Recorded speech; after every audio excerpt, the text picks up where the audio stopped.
Okay.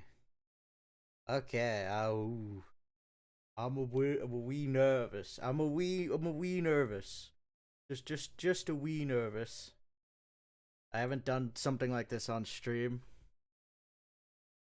so I'm a wee nervous. Oh yeah, I was also gonna post it on Twitter. Stream. Ah, ew. Why am I fucking? Oh yeah, let me put some like random background music while we wait for some people to show up. Ever.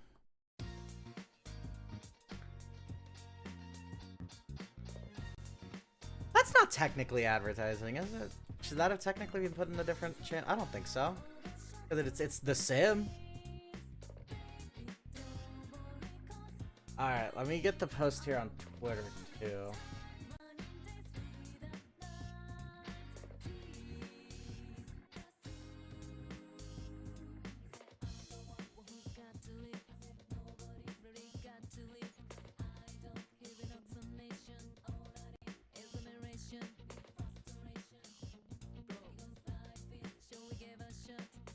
Ah. Oh. Let me... Need to grab one other thing.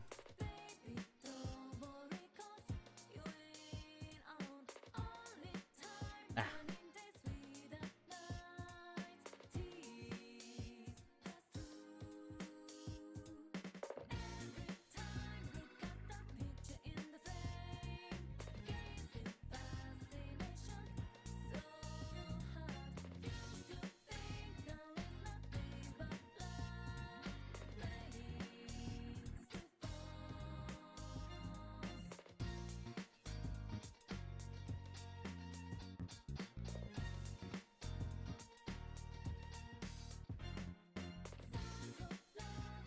Alright, I'm gonna check chat just okay. Oh, are people filing in? Ah. Ugh. Again, I am a little nervous. Alright. Post the... I don't know what traction I'm gonna get on Twitter. Like, none.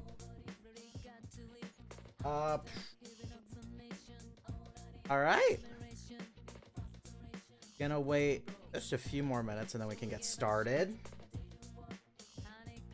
I did check that my mic and everything was working fine, so it shouldn't be a big deal. Obviously, if anyone wants to interact, feel free to talk in the chat. It'll show up on the left side of the stream. It'll probably make me feel a little more comfortable.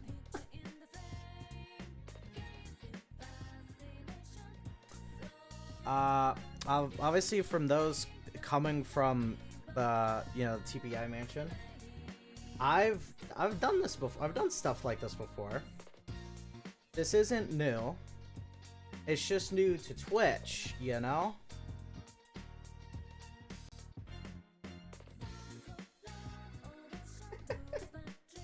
I also have to like say everything. That's what's making me most nervous. I have to say stuff. I don't like sayings.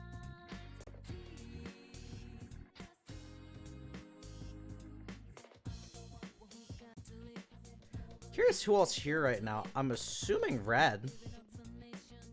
They've been pretty excited about it. There's a couple of people here though.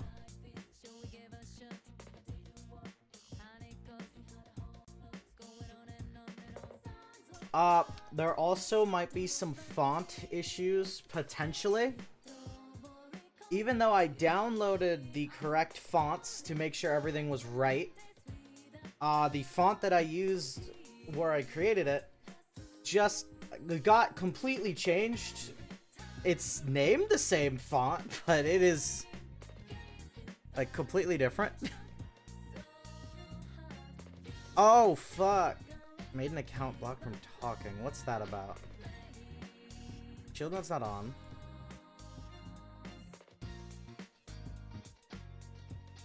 There's 43 in the request queue? What the fuck?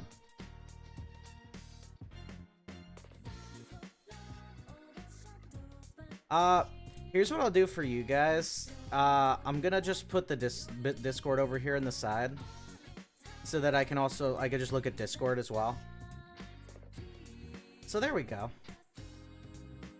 I guess if I ever need to highlight a certain message, I'm just gonna have to come back here and just take a snippet, but that's fine. Alright, so there we go. This Inferno? What do you mean, yes, Inferno? Oh my god. Oh no. Alright, here we go. So this way, I'll still be able to see everything. Read the channel name. Inferno used to be the main person that did The Sims. They've kind of stopped. Okay. I went like all out for this shit. Like what I was finishing up right before this was I was getting a bunch of music together to kind of hopefully work out to match the theme. That's what I was mainly doing. Yeah, don't worry about like making a Twitch account or anything. Is this your first sim? Is it? Huh. Surprising. Alright. This is gonna be a trip. I had to split the PowerPoints into... I had to split one big PowerPoint into multiple smaller ones. Because, it was very long. I went a little too far. The total amount of slides at the end of this was like 800 something. So I just divided it into every 2 episodes is going to be its own separate PowerPoint. I'm gonna have to remember to switch to a different scene between them because otherwise you might get some spoilers. But yeah, this is like a normal Brantsteele sim where everything was curated through Brantsteele. All the events, all the situations happen through Brantsteele, but I add like a bunch of confessionals and additional events and stuff like that. It's half of your first DPS. Oh goodness. But yeah, so basically I just give the characters a bunch of character so that they're not blank slates, pretty much. Which I did similar things when it was just the normal Sims here. I would do like little events, and if there weren't enough, I'd add some. Oh, 1,500 slides. Goodness. That is a lot.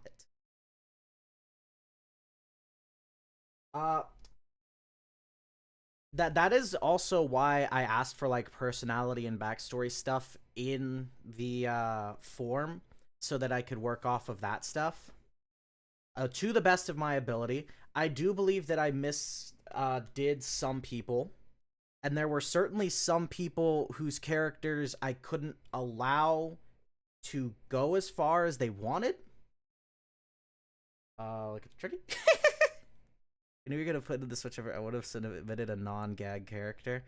Well, don't worry, because if this goes well enough, which I'm already pretty happy, then we're gonna do multiple seasons. So actually, I forgot because I was gonna pin a message. Let me do that.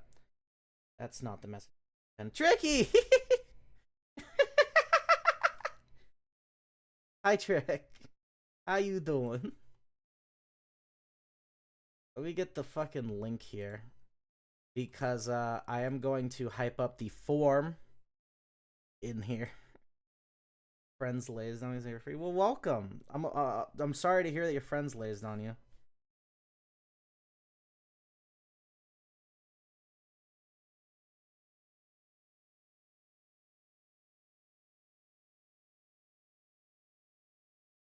All right, so I'm going to be pinning a chat message so that it'll be available throughout the stream. So that basically the form for submitting characters is always going to be available. Oh, goodness. Get to all of the... I went, like, all out. I would say I went all out. Probably too much. I hope all the volume is good. Let me, like, play one of these songs here. To you. Whoa. Does the volume sound alright? Is like anything too loud or too quiet? Is the music too loud? Am I too loud or quiet? I just want to make sure before we get started. Good? Alright, cool. Ah. It's fine for now. Gotcha. Thank you.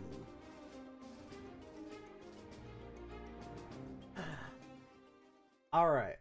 So this is the first in hopefully many seasons of Pocket Survival, which is Survivor with Pokemon. And the season's theme, Lugia's Reef. I'm gonna make the seasons based off of the legendaries. It's pretty sick. I'm happy. I'm hyped for it. We've got a 20 castaway season. 20 Pokemon. Huge group. I'm not used to, like, narrating this.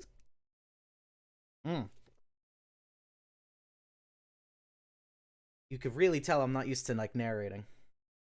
Don't believe Lugia is typically... I don't think so. I know people usually don't put, like, legendaries as, like, characters. I think sometimes they'll do it as hosts. I've seen, like, a couple hosts.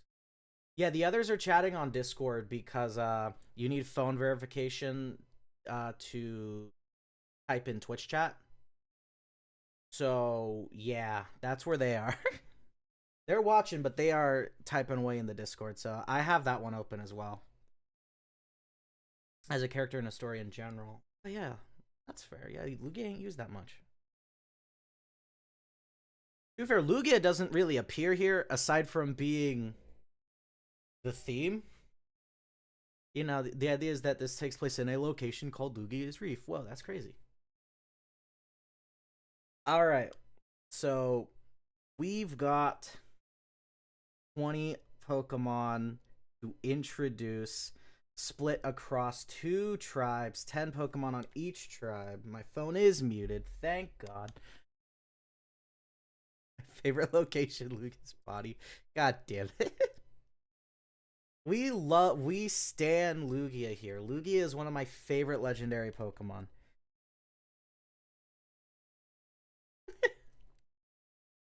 Alright, so Lugia's Reef is basically this cluster of islands that are surrounding the reef, which is known as Lugia's territory. So that's the lore behind Lugia's Reef. Obviously, they're not going to be in a reef. They're not going to be in Lugia. It's weird. Ooh. What do I start with? I'll start with, like, chill. So we've got... right into the vending machine. Ah. That doesn't... Oh, no, I know that music. I know that music. Driving... Don't type in chat while you're driving, die! Oh, goodness. Alright. We're starting with day 1 of 39. This is split across 39 days. There are also events happening. Something happens each day, basically. So be ready for that. This is the first of 2 tribes. The Pukanga tribe. Using the lime green. I went ahead. I gave all of them buffs. I also tried to use, like, the official artwork. I did not want to use, like, other people's artwork. Oh, Pukanga gang. I've given everyone little confessional introductions. Be ready for these confessionals. They happen a lot.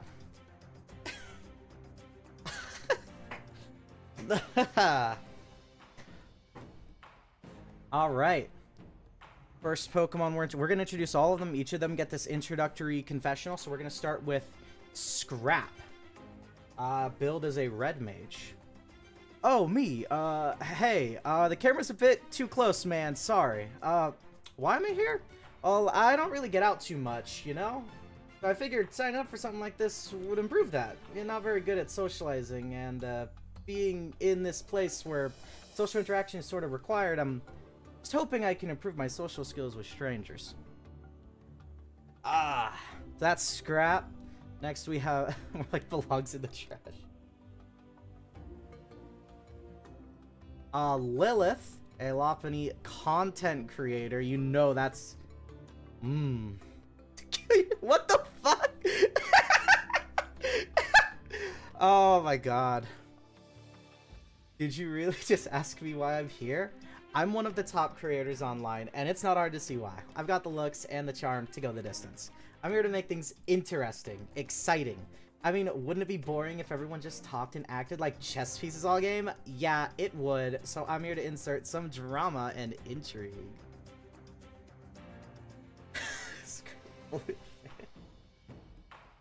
Oh, you got Adam, a Hydreigon. I hope I pronounced that right. Billed as a rock star.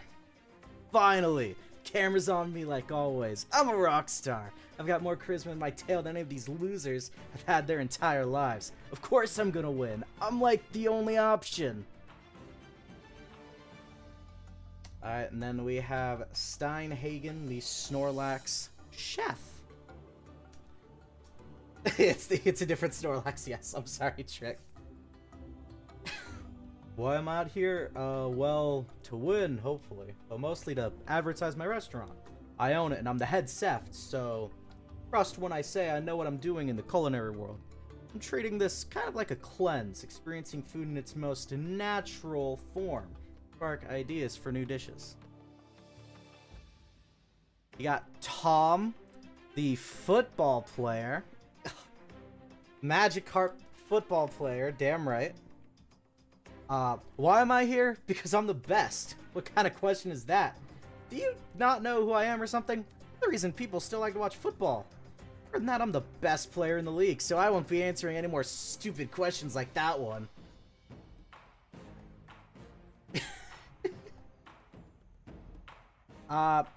Do forgive me if I state incorrect pronouns for these characters, by the way. Tom is the they, them. And I am almost certain I will accidentally call them a he at least once the entire stream. We got Terry, the colossal taxi driver. I'm not sure how he fits in there. I'm a husband. I'm a father. I'm a family man. My entire life I've lived in poverty. Tiny apartment, only just enough food on the table, no luxuries. Because I budget my cash and I don't spend on frivolous things. My kids deserve better. They deserve the ability to have a little bit of fun with money. That's why I'm here. For the money. At least he's honest. You got Florabella, the gunslinger. Oh. You'd like to know why I'm here? For the thrill of adventure, of course. Why else? I was less than 2 years age to this day that I lived a sheltered, boring life, of which ever since I escaped I've been pushing myself to new adventures day after day. Why else? This, simply put, is the newest adventure for Florabella.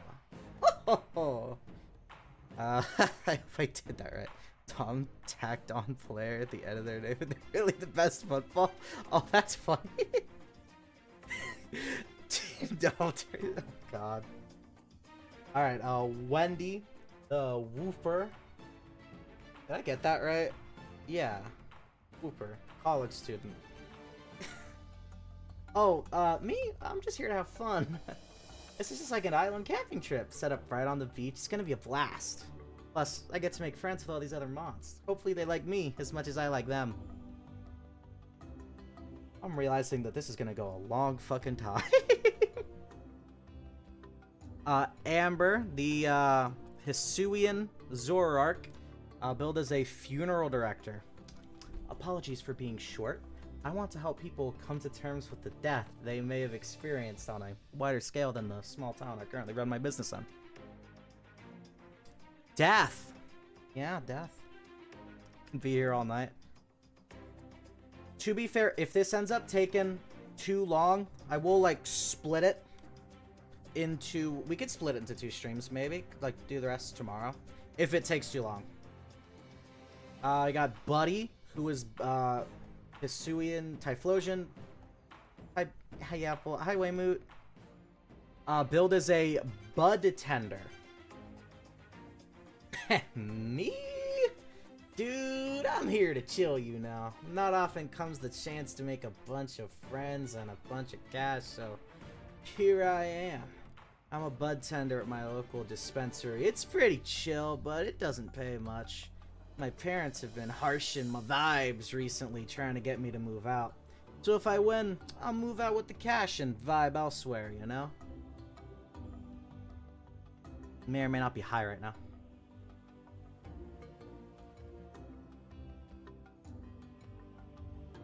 And now we're here finally on the other tribe. Aw, buddy, best boy. This is the Tohunga tribe in blue. A lot of much beefier mods. Clearly, Adam is the best character on that team. Oh, goodness. We love Gudra, yes. Alright, Anita Livepard, who is a litigation attorney. That is a form of lawyer. Why I'm here? Well, for one, I'm here for a challenge. As a litigation attorney, you'd be surprised how many easy trials I'm handed, despite my years of experience in the field. Here's hoping a social, strategic game like this will prove more fruitful. Make no mistake, I'm here to win.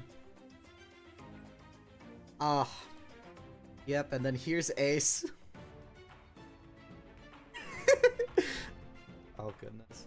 Ace is a Staraptor, billed as a middle school gym coach. Why am I here? Why am I here? Are you trying to say I shouldn't be here? You degenerate filth. I've led the S. Harvey middle school basketball team to 2 national titles and you're acting like I have no right to be here? You pathetic piece of crap. Get out of my face. You might be a little angry. Unknown?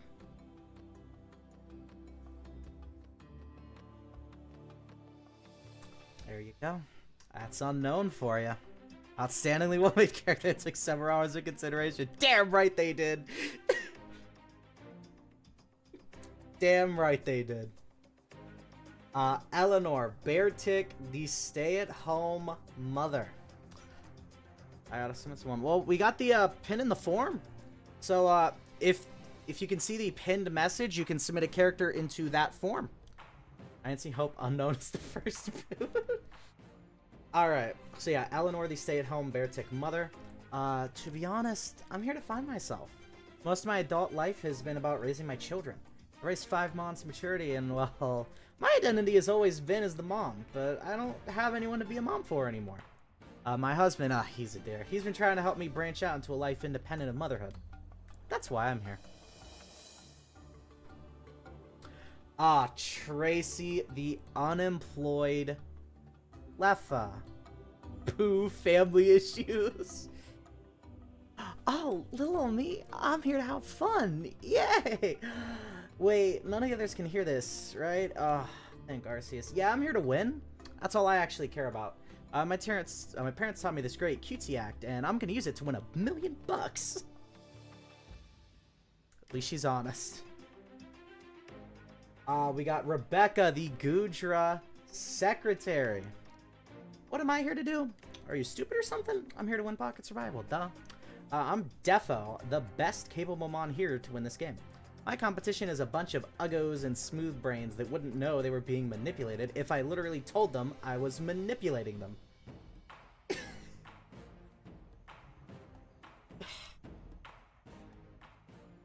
Gudra!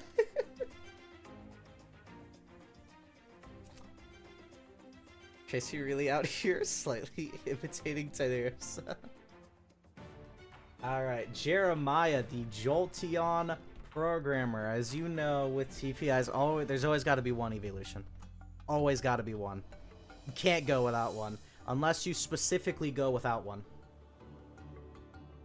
Oh, hey, I'm gonna be honest, I'm just here to assert some control in my life.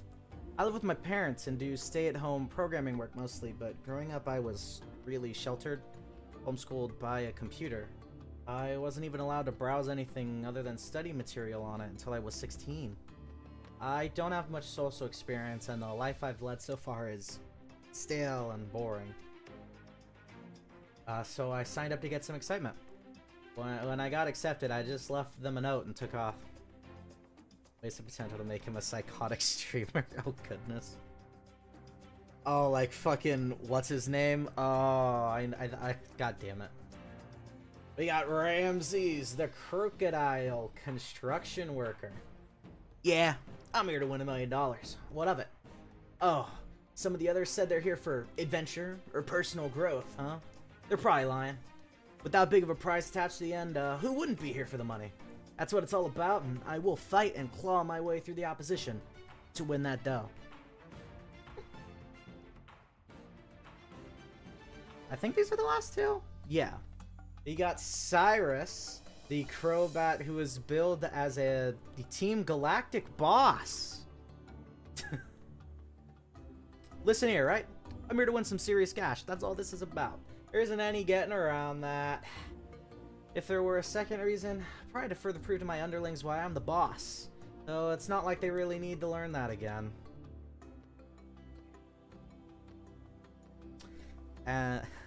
Did you submit Cyrus? Actually, so Cyrus was submitted by one of my personal friends that has, like, never encountered a sim or anything like it before. I just asked random friends if they wanted to submit, and this is one of the ones I got. So, we stand Cyrus. This is someone who's first time submitting a character for a sim. That's pretty great. We have Farah, the Venusaur orphanage caretaker.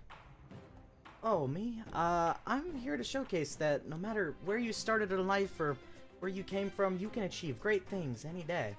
Why, I was abandoned to an orphanage before I could speak, and now look at me. I'm overseeing the very same orphanage. Though I have to give my thanks. If it wasn't for my neighborhood friends, I would not be able to participate in this show. So thank you. That's lovely. Oh, we're getting right into it! Reward challenge! Is that a okay, what was that notification? Oh no. Follow! Thanks, Apple, for the follow. Hey, I can just do it like this. This is much better. Thank you for the follow. We've had... Alright. First challenge of the sim. Day 1. Starting with a simple... Thanks, Plum, for the follow. Reward challenge. That was supposed to be a transition. Okay. The two tribes take turns selecting pairs among them. One pair from each tribe will... Thank you, Chicky, for the follow. How good he gets. Oh, die. We're still on episode 1. One pair from each tribe will face off at a time. Further down the beach, there are small rectangular zones, each marked with a number. The host will announce the number matching a zone, and then on go. The players must run from the starting area to the zone. They will then fight to dig up a large sandbag in the area. First pair to retrieve the sandbag and set it on their tribe mat wins a point. First tribe to 3 points wins the first reward of the season, which will be flint to help make a fire. Oh, I really hope all of the transitions didn't get, like, fucked up. Okay, they didn't. Round 1 is Amber and Terry versus Rebecca and Tracy. I wonder how this is gonna go. Yeah, Pukanga earns the first point there. 1-0. Steinhanged and Lilith for Pukanga versus Cyrus and Unknown for Tohunga. I will say not every challenge goes like in depth like this. Some of them will just like say who wins, so don't worry about going super in depth for every challenge. It's just that these ones where they kind of can, I just do it. But like I don't explain everything that happens, so don't worry about that. Tohunga earns the point there, surprisingly. And the scores are now tied 1-1. Again, first tribe to 3 wins it. Round 3 is going to be Scrap and Adam for Pukanga against Jeremiah and Ramses for Tohunga. I could see this one going either way, though. I like Pukanga's chances here. Yep, there it is. Pukanga with another point, 2-1. They're back in the lead. Alright, Buddy and Tom for Pukanga in round 4. against Anita and Ace for Tohunga. He is tagged with cringe. At this point, if Pukenga wins this round, they win the challenge. They win Flint. And they get it! That's gonna make the challenge 3-1. Congrats to Pukenga for winning the first reward of the season. Flint for fire, and throwing in an extra bag of rice to start the game with. It's double the rice. It's a great deal. Congrats. Congratulations to our Pukenga overlords, ladies and gentlemen.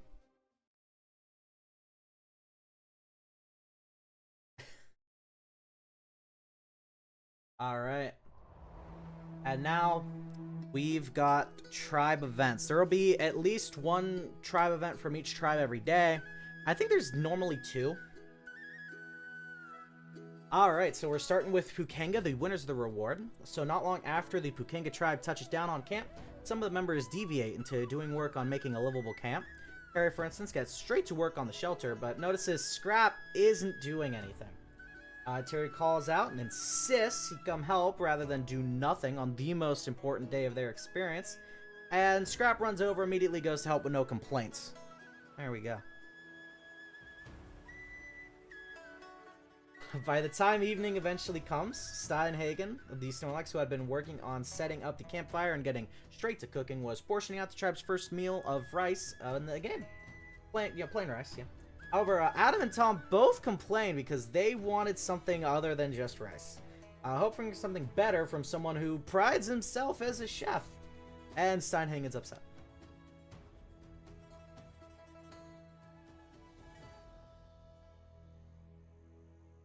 First confessional. Here we go. Adam the Rockstar. Damn. You'd think a chef would know how to cook, right? But nah. He's putting rice on a leaf and calling it a day. I figured we'd be getting Wagyu and that good shit, but nah. This guy's more useless than my tour managers. We got Florabella, the gunslinger, Maractus. Oh, our adventure has begun in beautiful fashion. This remote island is already starting to feel like home the more we settle in.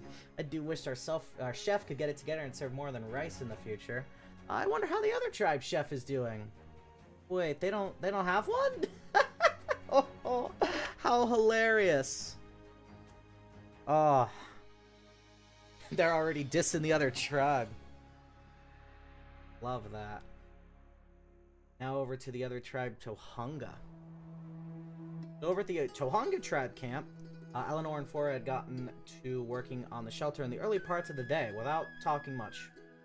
Tracy walks up to the duo, putting on her cutesy act that she not so subtly, puts on, and tries to get their attention. Eleanor just tries to shut it down and, focus on work, but Farah buys right into the act and focuses all of her attention on Tracy right there, which really annoys Eleanor right at the start of the game. Not what you want to do. Laura Pella needs to walk over there and start making fun of them in person. Damn. What? That's so mean. Alright, Anita and Rebecca pull off to the side while grabbing firewood for camp, and the two seem to share the same sentiment about getting good vibes from each other. So they agree to work together for the foreseeable future. We've already got a little duo going on over at the Tohunga camp. Alright, Eleanor, the stay-at-home bear tick. One thing that always bothered me when raising my cubs was when my husband undermined my authority. He'd do it a lot, too. They'd be grounded for bad grades and need to give them TV time behind my back. It infuriates me, and I'm getting the same vibes from Farah right now. Ugh. Got Rebecca, the secretary. Oh, Anita? Yeah, she seems alright, I guess. I mean, I told her I feel good about her, but really, I just need to make a quick ally. If it doesn't work out, snow goo off my chin. But if siding with Anita does work out, yeah, then good. Starting the early game here. Forgot to light my app. Alright, day 2. Back to Pukenga. Steinhagen is staring into the ocean, and Florabella comes to ask, what's up? Snorlax says he's really craving food other than rice and small forage, and Florabella just laughs, suggesting he goes swim for them if he wants them so bad. Go swim for some fish if he wants them so bad. Oh, goodness. Steinhagen says he can't, you know, because his large body would alert the fish really quickly. And asks if Florabella could do it for him. And she just laughs and walks off. And Scrap did notice it from nearby. Florabella is not being a good tribe man. That's obvious in my book so far. Oh, yep. And then we got Adam. Adam's here. Adam tells Lilith that he saw Terry and Scrap acting buddy yesterday and thinks they're making a fire-type alliance. Lilith does not seem to care. And Adam gets really annoyed by this, ranting about how he's the coolest one here and should be getting alliances left and right. Lilith, annoyed, asks him to be in an alliance, but Adam just sees her annoyance and says he doesn't want a pity alliance. What the fuck? Oh my god. God damn it. Oh no. Adam and Florabella team up when he's so cool. He's so awesome, isn't he? Alright. Confessional from Scrap, the Red Mage. There are a lot of rude mons here. I mean, Terry with the bossing around. Florabella's general rudeness. I've noticed Adam's big ego. It's not that hard to miss. It'd be easier to get along with these mons if there weren't so many assholes. You hate to see it. Hate to see it. Alright, Tohunga. Eleanor pulls Anita aside and asks what the others think about her. Anita is confused by the question, asking if she means strategy or just flat-out opinions. Crap, more like crap, god. Eleanor is looking for opinions on what she thinks of her, and Anita just opts out of the conversation immediately. Last words that Anita speaks to Eleanor being, I've got the game on my mind, not some shitty opinions. Keep thinking your way and you'll be dead in this game by lunch. Anita is not holding back either. Got a lot of snappy people. I didn't think about that. There's a lot of snappy people in this game. Ramses noticed Rebecca looking around in the trees and bushes outside camp, realizing she's probably looking for an idol already. He takes this personally and walks up and just starts scolding her within seconds and getting louder and louder despite Rebecca denying it. Farah overhears the arguing and comes over. She manages to de-escalate the situation, get them calm and separated. Already got a tiff over a Tohunga. Not what you want to see. No bullying allowed. Alright. Cyrus, the Team Galactic Crobat. Huh? Yeah, I'm not getting involved with the tribe much. What's it to ya? This is a game about winning cash, not making friends. If I was here to make friends, I'd have done it by now. I'll get to chatting Mons up when I feel like chatting Mons up, okay? He is straight up about it. Day 3. We've had a lot of events. We've had a lot of stuff happening. Lesser stuff happening. But now it's time for the first immunity challenge of the season. We're getting tribal council tonight. 6 members from each tribe on go will begin assembling a boat from 7 pieces and 7 planks. Once the boat is assembled, those 6 will get in and paddle into the ocean, light a torch with a fire that's lit off the shore, and once the fire is lit, they paddle back and use that fire to burn a rope. Once the rope is burnt, a set of puzzle pieces will drop. The remaining 4 tribe members must then work together to solve a ladder puzzle.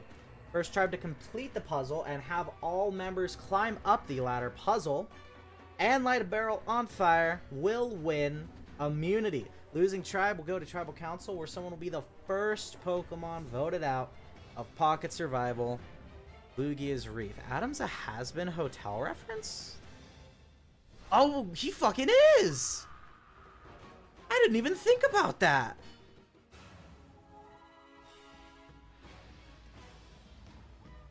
Lilith was not submitted by the same person that submitted Adam, though.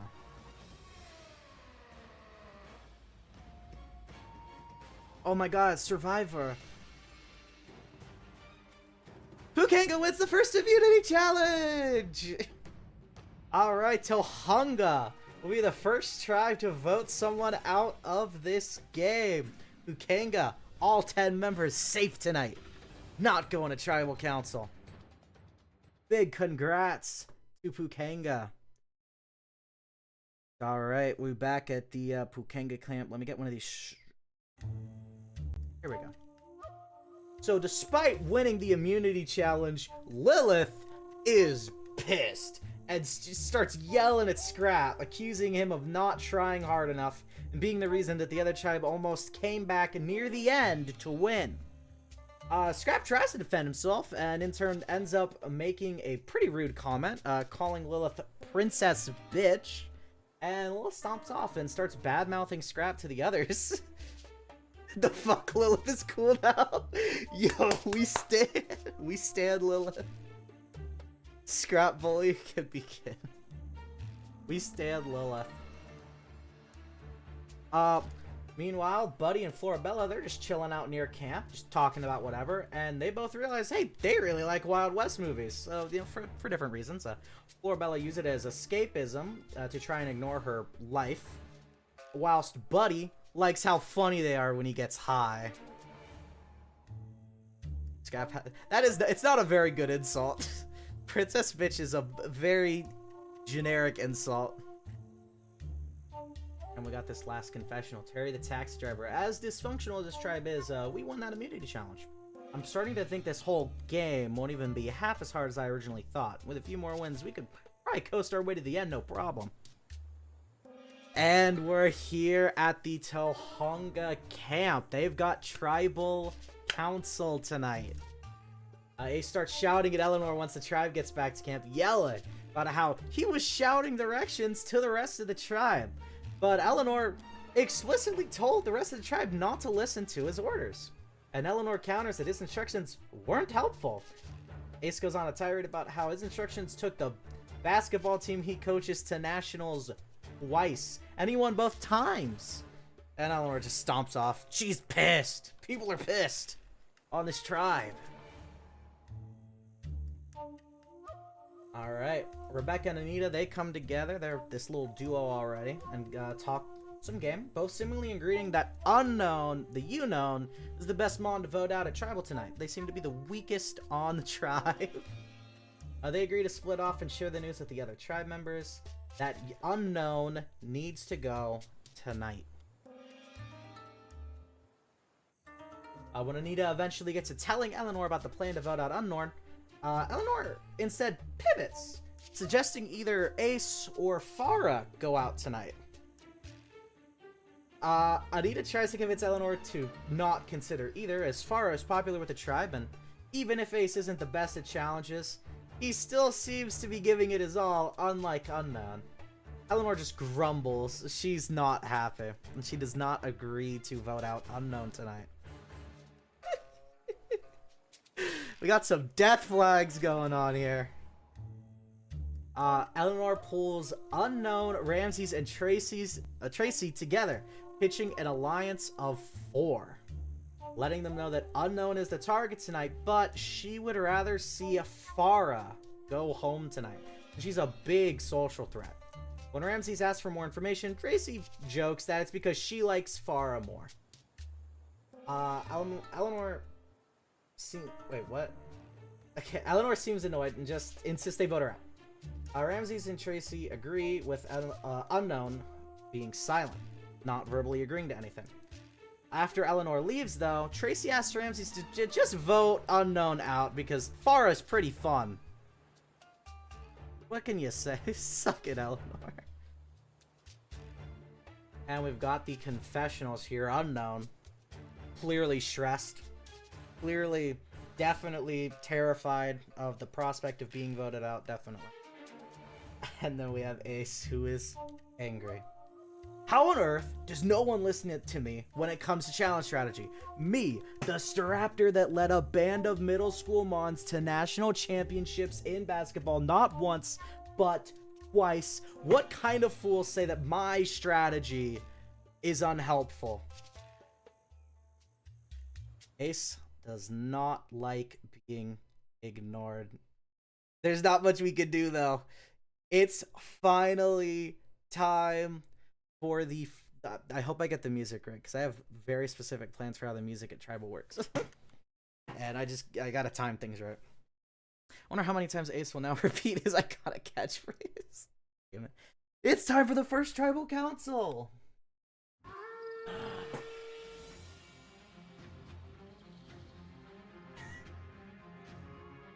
The Tohunga tribe arrives in style for the first Tribal Council of the season.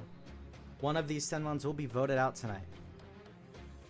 Tohunga tribe, you're going to grab your torches, dip them into the flame, and get fire. The fire represents your life in the game. If your fire is gone, so are you. Classic Survivor line. I forgot Jolteon existed. That's pretty fair. That's fair. He didn't do much. Alright, so to start the conversation at Tribal today, I heard there was a blow-up at camp not long after you guys got back from the unfortunate immunity challenge loss. Jolteon has done nothing. Wait, who's the host of the game?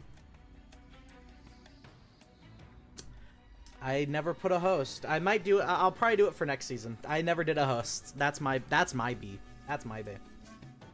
I'll make a host for next season. Don't worry. Survivor. God damn it, Apple. Oh my god, it's a Survivor reference. Alright. Yeah, there was. I was enraged at the tribe for not listening to me at the challenge. And especially Eleanor for telling him to ignore me. I have direct experience in leading a team to success. Oh, Arceus, we get it. You led a team to national championships twice. Is that the only thing you know how to say? Your yelling wasn't helpful. Well, it wasn't helping us at the challenge. Can you just shut up?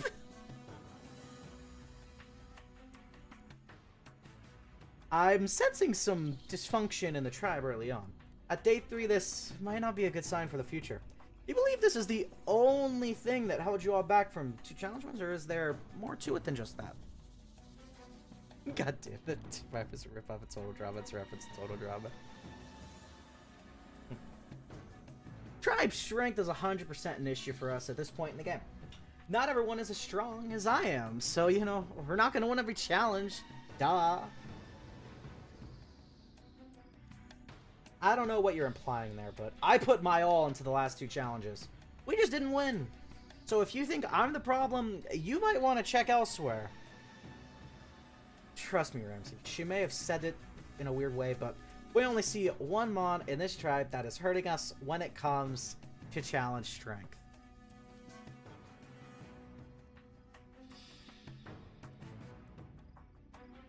Fair argument. I would happen to agree. I concur.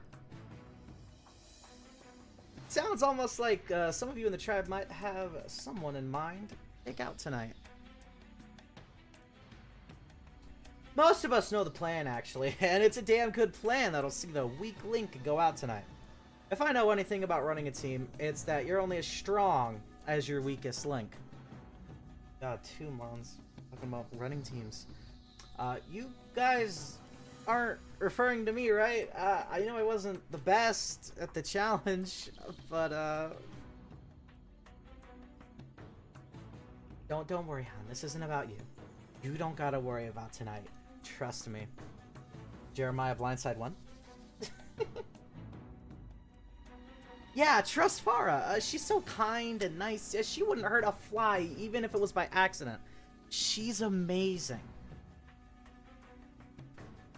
I think everyone's gotten at least a little say tonight, so I think that's a good place to get into the most important part of Tribal Council. It is time to vote. Anita, you're up first. If anybody has an immunity idol and would like to play it, now would be the time to do so. Alright. Once the votes are read, the decision is final. Pokemon voted out will be asked to leave the tribal council area immediately. I'll read the votes. First vote. Unknown. It's one vote unknown.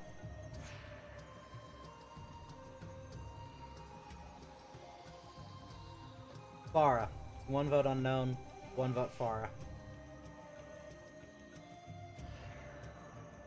Unknown. That's two votes unknown. One vote Farah. Sorry. Unknown. That's three votes unknown. One vote Farah.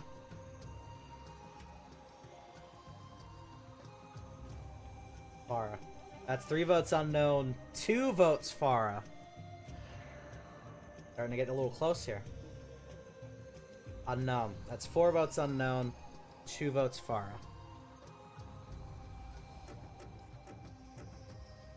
Unknown. Five votes unknown. Two votes Farah. First Pokemon voted out of Pocket Survival, Lugia's Reef. Unknown. At 6 votes, that's enough. You're gonna have to bring me your torch. Unknown is gone. Unknown is out. Unknown, the tribe has spoken. It's time for you to go. Into the unknown. Goodbye, Unknown. It's been a pleasure. Unknown received 8 votes at Tribal. Farah received 2. Final vote count 8-2. What is that? It's the Unknown. Oh no. Let's keep this music on a little bit. We are officially on to episode 2. This is taking a long time. Let's see how it keeps going. Alright. Episode 2.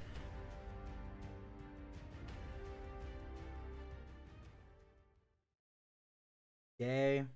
I called that elimination. It was a very obvious elimination. How could you? I spent several hours in tears to write their backstory, and you're just not gonna ever show it. The complex personality down the drain. It's so much effort wasted. I'm so sorry that you wasted all of that effort. I'm so sorry. Down the drain. That's my bad. But also it's Brantsteele's bad because they decided that Unknown goes out first. So blame the simulation. Considering we all live in. Alright, this is the current still remnants of the Pakanga tribe. Nothing changed. Still all 10. And this is the Tohunka tribe, which now has lost one member. Unknown now off of the tribe picture. Wait, so Brantsteele could have very well chosen Unknown to win. They could have. They could have. They could have chosen anyone to win. It comes down to RNG and, you know, a little bit of stats. A little bit of stats.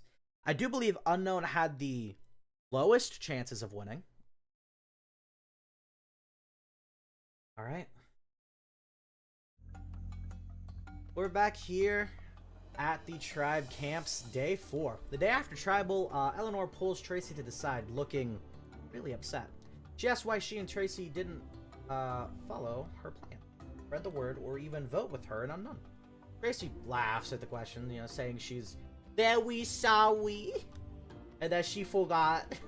Eleanor easily sees through the fake apology. He's very upset that she was left basically alone in that vote. When Ramses is fighting the shelter, Anita walks up, Jeremiah following right behind her. Anita asks Ramses if he knows anything about the extra vote that went on to Farah last night, that she's asked almost everyone else and no one has claimed to know anything. Ramses tells her about the talk with Eleanor, Tracy, and Unknown, and about Tracy telling him not to vote with Eleanor afterward. Anita's annoyed since she already asked Tracy and didn't get any info out of her. Farah tries to calm her down, but Anita tells him off instead. She never asked him to help her ask people. He's acting like a lost little puppy by her side, and it's annoying. There is a lot of stomping away. Especially from Eleanor. She stomps away a lot.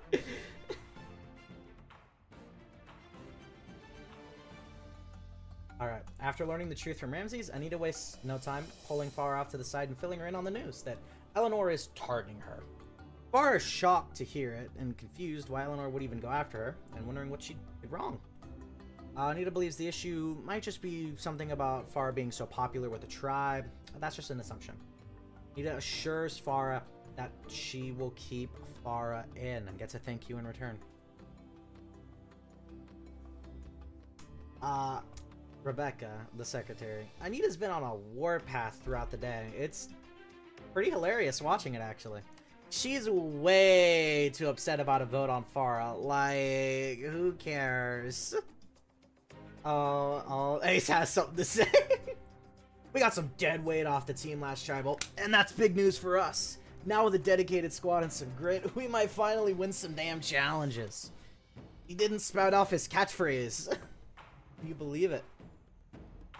Alright, Adam approaches Anga. Anga. Okay, at Pukanga, Adam approaches Amber, who's relaxing on the beach, and demands she come help him look for an idol. Amber is confused and apologizes, saying she doesn't really feel like it. And Adam tries to insist by insulting Amber, leaving the Hyserian Zorak to just start ignoring him. Adam leaves in anger, calling Amber useless as he goes off to look for an idol alone. Oh, he really wanted some help looking for that idol. That's a shame. Scrap notices Steinhagen sitting on the coastline, staring at some rocks in annoyance. Scrap asks what's up. The Snorlax reveals that he saw some animal eggs in a small crevice between the rocks, but he can't reach them. Scrap reaches in between the rocks, no problem. Jokes about how since he's so thin, he can get them just fine. Steinhagen does not care about the rude joke about the weight, and even offers to make Scrap some scrambled eggs to thank him for the help. Adam is still calling it Scrap. Wow. Come on. We love Scrap. No. Aww. Amber, the funeral director. Adam is a very rude mon. I'm here to connect with the spirits, not assist some drama queen in finding safety for them. He really must learn that everyone is not here to help him. I don't. But that's how there are too many things distracting me. Aww. Day 5. Someone has found a hidden immunity idol. And we're keeping with the tradition from my old Sims where we will not reveal who has said hidden immunity idol. It'll be a secret. Adam, this is on the other tribe, Tricky. Adam's on Pukanga, not Tohunga. Ace notices Jeremiah sitting around camp, not doing anything. Wastes no time in shouting at him to work on something. Jeremiah is clearly nervous and apologizes. He didn't know what to do, but he'll do anything, whatever Ace asks him to do. Raptor looks pretty smug about this and tells the Jolteon to go grab some firewood. And Jeremiah just leaves as soon as he can. He found it on the other tribe. Oh my god. So there's an idol out there somewhere on this tribe. I remember Tracy. The others at camp are still completely unaware my cutesy act is just an act. Everything is going so smoothly. I think I even got Eleanor to forgive me for the mistake I made. Not like it matters. An aggressive personality like hers is sure to be gone by next tribal. He'll literally just shock Ace and kill him. He has a type advantage. Oh no.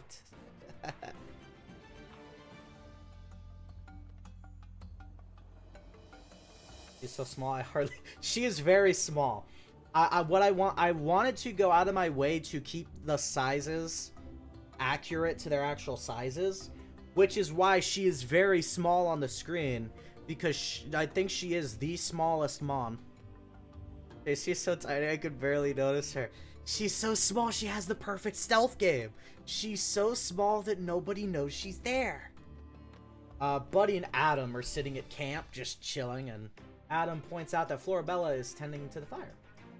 Adam laughs, mocking her for not doing a good job, but Buddy seems hearing that? What the fuck did I type? But Buddy seems upset hearing that, telling Adam that that isn't very cool to say. It's Joel Ticker. Adam scowls and wastes no time in leaving, complaining to himself about how he can't say or do anything without his tribe mates being assholes about it.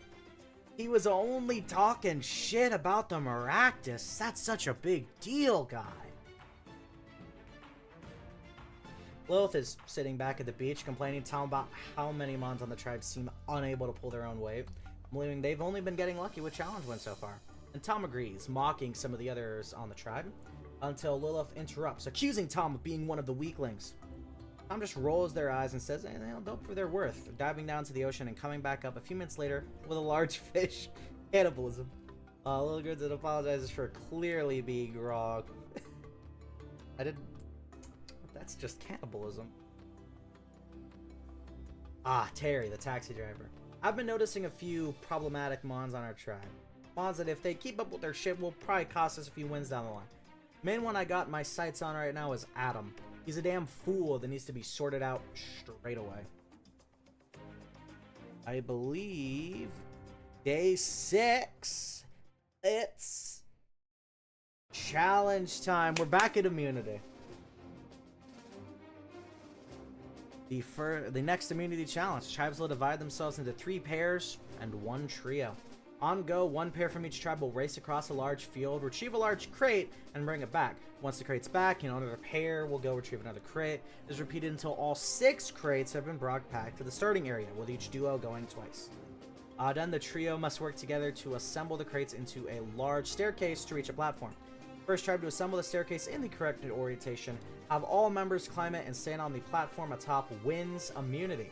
And they'll also win reward today, a tarp. Losing tribe will go to tribal council where someone be the second Pokemon voted out of Pocket Survival, Lugia's Reef. No conversations, Magic Up say to win. God damn it. Who wins? Oh wait, there was something else, right? Pukenga, to keep the tribes even numbered for the challenge, must sit a Pokemon out. They choose to sit out Wendy. Also, they are not allowed to sit the same Pokemon out in back-to-back challenges, which means in the next challenge, Wendy must compete. So there we go. Who wins immunity? Tohunga gets the immunity. Their luck finally turning around. They also win the tarp, and Pukenga will be going to Tribal Council next to vote someone out. There we go. Pukenga will be next on the chopping block. Not long after getting back from the challenge, Eleanor Pukenga. That is how it's, yeah, that is how I'm spelling it. Yeah, pronouncing it, yeah. Eleanor pulls Jeremiah aside and asks him if Farah is talking trash about her. Jeremiah is confused about the question, asking how he know that how he would know if that was even happening or not. Oh my god, I'm terrible at typing, I'm realizing. Eleanor explains that she saw him talking to Anita, and Anita talking to Farah, so she knows Jeremiah must know something. Jeremiah says he doesn't, or stomps off. She's stomping off a lot. She doesn't really believe him. There are a lot of Mons that just stomp off. Be ready for that. That happens a lot. Rebecca and Anita come together again and decide that bringing a third Mon could help them down the line. After discussing options, they agree to bring Cyrus into the operation, and when they pull him God damn it. I'm sure she's just why is that picture so funny? God damn it. She's right behind me, isn't she? Yeah, Cyrus agrees to join this alliance with Rebecca and Anita as long as they can call it Team Galactic, and they begrudgingly agree. Tracy. I swear, every time I see Eleanor now, she's doing something to blow up her own game. It's hilarious, actually. If she wants to get far, she really needs to get her act together. Maybe get a little lucky, too, because she's pretty far gone. I'm convinced if we lost the challenge today, she'd be the most likely target tonight. Alright. Now we go over to Pukenga. They've got Tribal Council tonight. After the challenge, Lilith wastes no time in yelling at Wendy and blaming her for the challenge loss. Wendy's completely caught off guard. And she's confused because she didn't even participate. And she apologizes nonetheless. She didn't know what to do on the sidelines. And Lilith's argument just devolves into yelling at Wendy for not cheering the tribe enough. And Wendy just keeps apologizing whenever she can get a word in. Lilith keeps up with the verbal jabbings until Wendy runs off crying. And most of the tribe saw this happen. Oh no. Oh, Lilith did not fully correctly. Oh no. You're supposed to do it when tribal isn't happening, Lilith. After blowing up on Wendy, Terry pulls Lilith aside to scold her for making problems in the tribe dynamic that don't need to be problems. Lilith explains her side, insisting that Wendy isn't good challenge-wise and needs to go. Her best bet is to be a forever sit-out, but with the rule that Amon can't sit out back-to-back, and she can't even do that right. Terry kind of sees Lilith's argument there, but still tells her not to blow up on tribe members like that. Wendy's sitting alone, crying to herself in the ocean water near camp, and Tom, he swims over. They swim over. I said I would do it by accident. Asking why she's upset. Wendy answers that it's because of Lilith's yelling, and Tom seems confused, asking again that's really what the crying is about. Wendy confirms. Tom rolls their eyes, telling her that if that happened to them, they just ignore it. It's, you know, not that it would happen because they're awesome and amazing at literally everything. Wendy is awestruck, amazed, asks if Tom can teach them how to be amazing. And Tom agrees. There we go. Little friend. Little friend. In a real story, Tom and Wendy's new friendship would be fun. That is kind of true, yeah. Adam has a meltdown in the middle of camp right before leaving for tribal. He's furious that no one even bothered to talk to him about what's going on tonight. He believes everyone's going after him. Yells and shouts about how they can only vote him out over his cold, dead corpse. And that he has an idol, so no one can vote him out.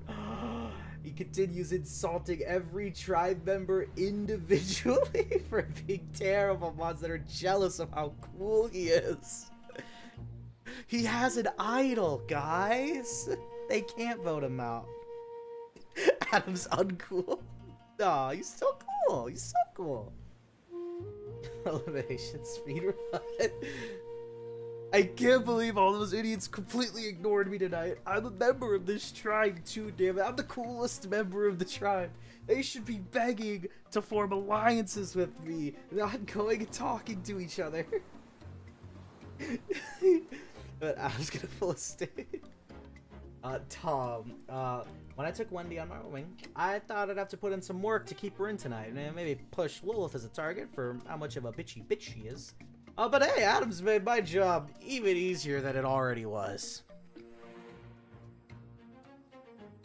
Look at that. As easy as can be.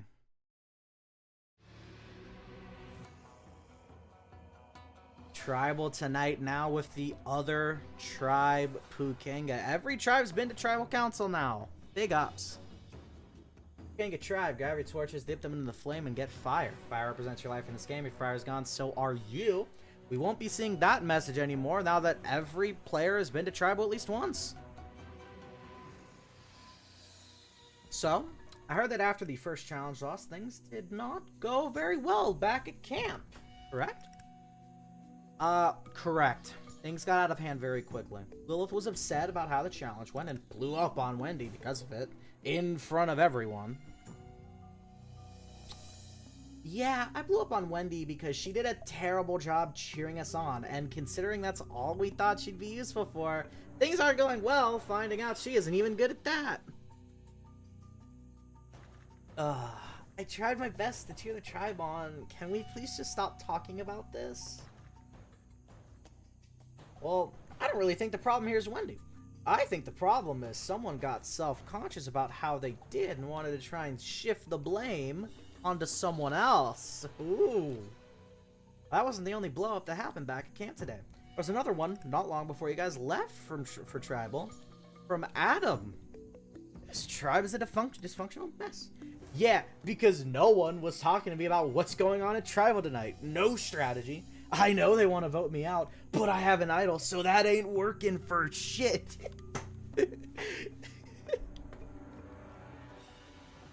I don't believe he has an idol.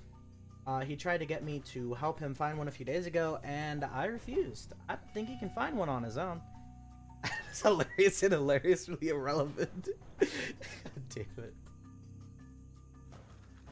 Yeah, there's about as much belief you have an idol as there is a chance of us getting back to camp tonight and me and Gifted pizza. None. Shit, some pizza would go hard right now, though. I'm being real, guys. Plus all those insults. You didn't give mercy to anyone with those. So it seems that tonight's vote is probably coming down to what this tribe finds more important. Tribe strength or tribe morale. Yeah, dude, like, if we go strength, then Wendy's gotta go. If we go morale, then it's Lilith or Adam. Telegraph the whole tribal. Well, does it necessarily have to be any of those three? It could be someone else. It could be anyone. It'd be funny he had an idol, but even funnier if he didn't. The only way to find out who's on the chopping block at this point is to get to the vote. Bless you, just that. It is time to vote. Steigenhagen, you're up first. I don't know in the same sentence. If anyone has a mini idol and would like to play, now would be the time to do so.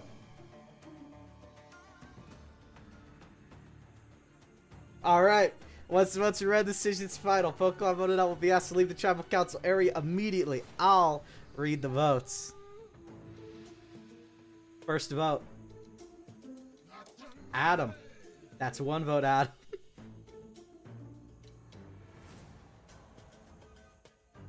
Adam. That's two votes, Adam. Adam. That's three votes, Adam.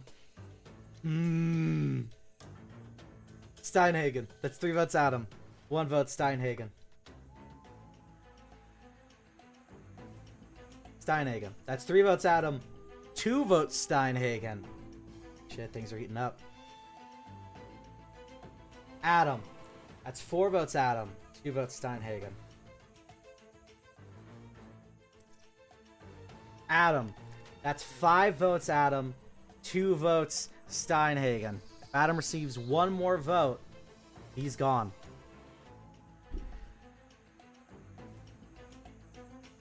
Steinhagen. That's five votes, Adam.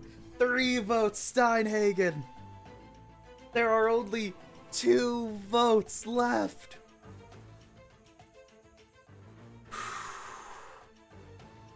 Second Pokemon voted out of Pocket Survival Lugia's Wreath, Adam. That's six. That's enough. And you're gonna have to bring me your torch. Adam, the tribe has spoken. It's time for you to go. Steinhagen is the Snorlax. Those fuckers, they ignore me, complain about me, all of that shit just to vote me off. What pathetic bitches. What was 7-3? With Buddy and Florabella voting for Steinhagen alongside Adam. Everyone else voted Adam out tonight. We're 2 episodes in.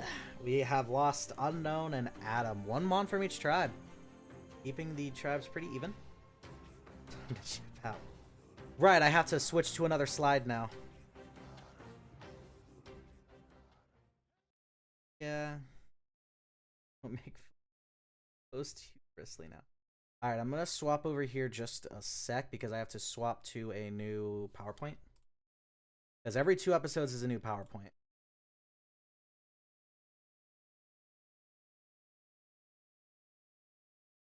Should there it is. It's time to click to exit jump scare. Alright. We're officially at episode 3. Day 7. This is the remaining Pukenga tribe. You lost, like, the entire top left of the board right there.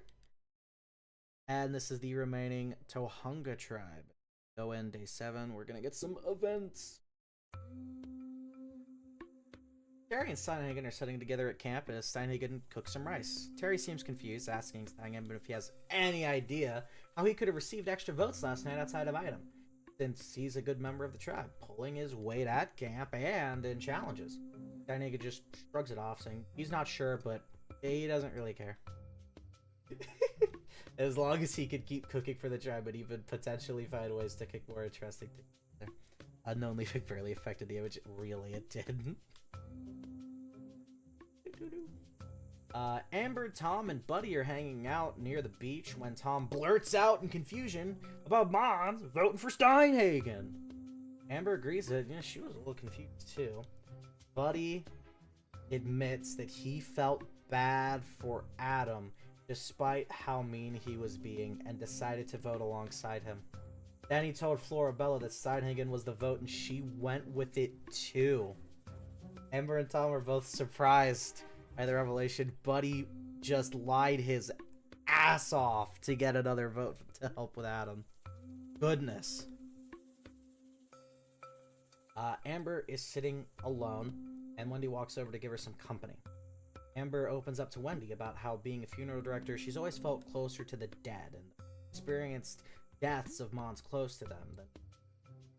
She further states that it feels similar here. She feels closer to the Pokemon that have been voted out rather than the ones that are still here. Wendy tries her best to make her feel better, and Amber ends up opening up about Buddy voting with Adam and trying to make Florabella do so too, saying she doesn't trust Buddy. Wendy understands and suggests that Buddy goes out next. Buddy might be ruining his game here. Wendy, I ended up spreading the word about what Amber told me. The whole Buddy situation. It felt kind of mean while I was doing it, like bad mom. This whole game thing feels really strange to me. And then we got Flora. Buddy told me last night before Tribal that everyone was going for Steinhagen, and I believed him. Turns out he lied to me to get me to vote on Adam's side. How disgusting. Buddy needs to get slapped, methinks, and I know just the Maractus to do it. This is clearly the Pokemon voted out and killed off Adam is dead. Jesus Christ. And Rampa. Anita, Rebecca, and Cyrus talk about forming a secondary, larger alliance in the event they go to Tribal again, so they can have the numbers when listing off potential suitors. Anita suggests Tracy, Farah, and Eleanor. Surprising and confusing Rebecca and Cyrus, since Anita has beef with Eleanor at the moment. Anita insists that, she has a plan, so the other members of Team Galactic agree. Nice. Cyrus sees Ace looking around for idols and stops him in his tracks, telling him he can rest his old man back and stop searching, because he's got the idol. Ace doesn't believe him until Cyrus shows it off. Then Ace demands that Cyrus gives it to him, because it'd be in better wings, and Cyrus refuses, and this causes a loud confrontation, ending with Ace running into camp and telling everyone that Cyrus has an idol. He did not want to leave well enough alone. So, the idol's already been found, huh? Ace is one grouchy fuck. Not sure if the others knew, but I'd be tearing this place up the last few days looking for the idol. So I know I can stop now, I guess. A lot of dysfunction happening over at Tohunga as we go into day 8. Oh, it's immunity. Ugh. Immunity! Both tribes talked amongst themselves to devise a turn order for each tribe member to participate one at a time without knowing the other tribe's turn order.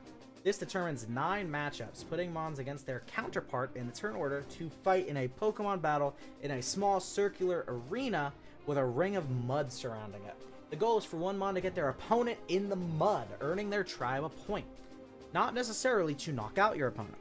The first tribe to reach 5 points wins immunity and reward, a kit that can be used to make coffee with sugar. And the losing tribe will go to Tribal Council. This is one of those ones that goes a little more in depth. Be ready for that. Got round 1. Buddy versus Ace. Ace gonna get the win there. Manages to knock Buddy into the mud. That is 1 point for Tohunga. Round 2, we got Florabella versus Eleanor. A reminder that neither tribe was able to base their matchup, base their opponents on the other tribe, you know? They just picked in a random order. Florabella versus Eleanor. That's another point for Eleanor. Tohunga is up 2-0 now. We got Scrap versus Rebecca for Pukenga Tohunga. Tohunga another point. They're up 3-0. Only need 2 more to win. This is not looking good for Pukenga. Got Amber versus Tracy. This might be a little more of an even match. The Pukenga ends the point. So Tohunga now 3-1. Not able to do it. You know. Yeah. So now it's 3-1. Now we got Tom against Cyrus. This is a battle. And Tohunga earns 1 point. Tohunga is in the lead 4-1. Tohunga 1 point away from winning immunity again. Terry versus Farah. Quite unfortunate as Terry gets the point, makes it 4-2. Pukenga's trying to catch up. Will they? We'll have to find out. Steinhagen versus Jeremiah. Good lord.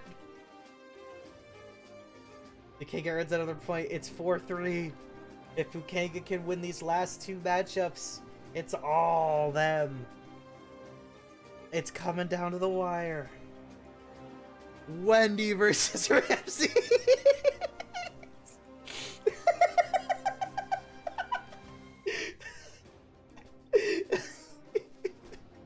I could see this going a certain way, but I don't like that way. Oh god. Tohunga earns the last point. They've done it. 5-3. Tohunga wins immunity. They also win a coffee set, and Pukenga will have to go to tribal council and vote someone off of their tribe and out of this game.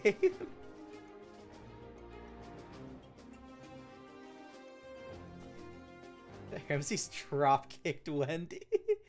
Goodness, that's probably the best bet, honestly. Alright. Yeah, big alliance. I forgot about that this was getting set up. I need to pull Cyrus, Rebecca, Eleanor, Farah, and Tracy together into a big group. They all agree to form an alliance, and Rebecca questions if Eleanor and Farah can manage to get along for the alliance's sake. Farah agrees, believing everyone deserves a second chance. Eleanor hesitates, but does end up agreeing. The alliance of 6 is set. Tohunga now has a majority alliance. I want to see that's bad for anyone not in there.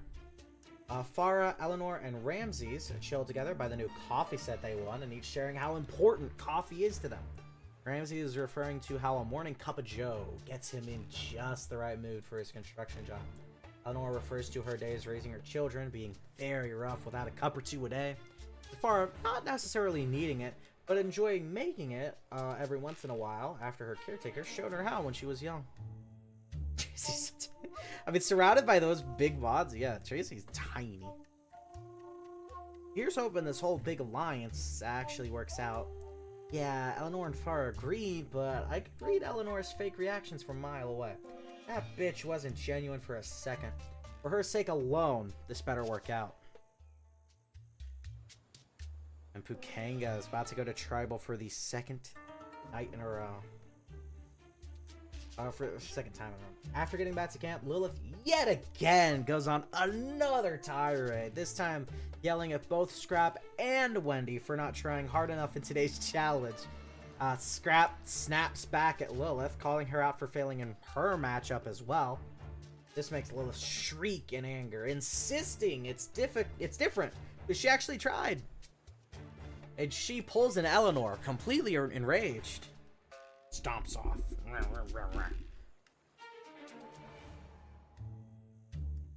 Lilith pulls Buddy aside and insists that Scrap or Wendy they go tonight.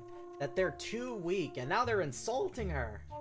But he tries to calm her down, and Lilith whines and keeps insisting, telling her that he'll get it done tonight. Spread the word and see if it works out. Lilith doesn't even thank him, just tells him to try and get it done quickly before tribal starts. Slay Scrap. Lilith can't even bully Scrap anymore. She's no longer a queen. It is now lame. Aww. Tom is talking with Scrap and Terry and suggests that either Florabella or Buddy should go tonight. They voted with Adam, even if Florabella was coerced into doing so. Terry seems receptive to the idea, suggesting Florabella instead of Buddy since she's not as strong for challenges. Tom seems all up for the idea, and while Scrap does agree, he seems a bit apprehensive about it. Amber asks Wendy if she's been spreading the word about sending Buddy out tonight. Wendy admits she has been, but seems a little sad about it. Amber comforts her, apologizing for putting her in such an awkward position, but that Buddy's been lying to other members of the tribe and needs to go. Reassurance does help Wendy cope with actively trying to send someone out of the game, but not by much. Okay, professionals here. I still feel pretty bad about trying so hard to get Buddy out, but it has to be done. I know that. Tonight is finally the night that one of those pathetic weaklings is shipped off this island and out of my life. Wendy or Scrap? Doesn't matter to me. Neither of them deserve to be here after all. Later, losers. Ooh.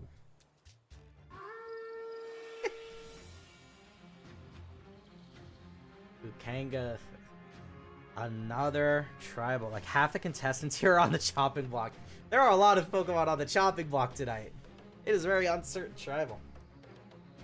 So, I heard that some events transpired at last tribal's vote have been causing some issues around camp. Is that the case? Well, Buddy told us that he voted with Adam and lied to Florabella about who the tribe's target was so that she would vote for him too. That's right, so the issue basically came down to two people flipping on an easy vote, and it's been drama back at camp ever since. We'll get mass amounts of votes for no reason again for a surprise. Imagine. Keeping in mind that Buddy lied to me to make me vote for someone else, I didn't want to be on Adam's side. Listen, I don't get what the big deal is, guys. I felt a little bad for the dude and wanted to vote with him. I didn't want to be the only one. Told Florabella to vote for Steinhagen. Problem solved. I also heard that that's not the only bit of trauma that transpired.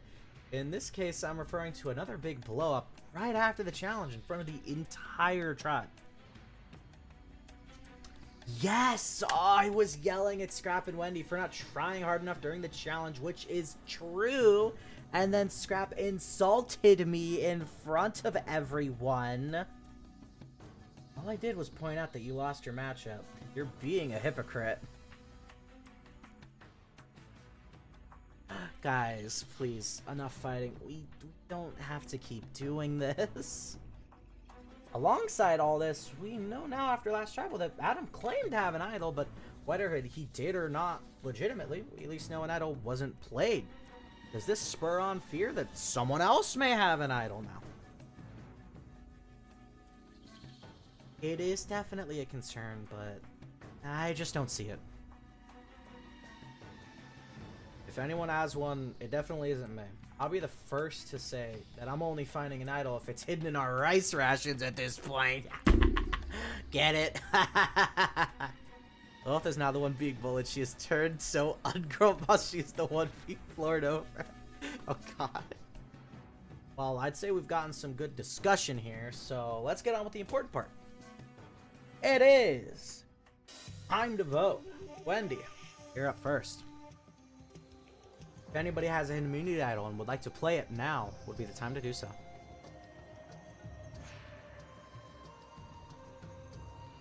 Alright. Once the votes are read, the decision is final.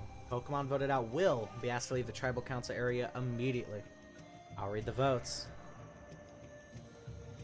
Let's do it. First vote, Buddy.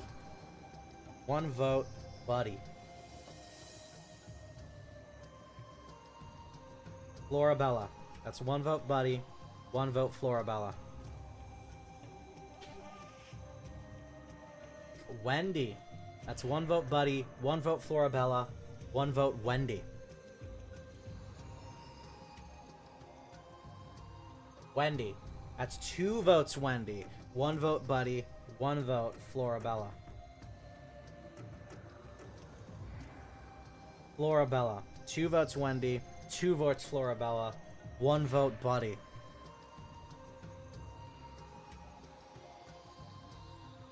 Wendy. That's 3 votes, Wendy. 2 votes, Florabella. 1 vote, Buddy. Oh, it's coming down. This is still a close vote, guys. This is still a close vote. Buddy. That's 3 votes, Wendy. 2 votes, Florabella. 2 votes, Buddy. Oh, God.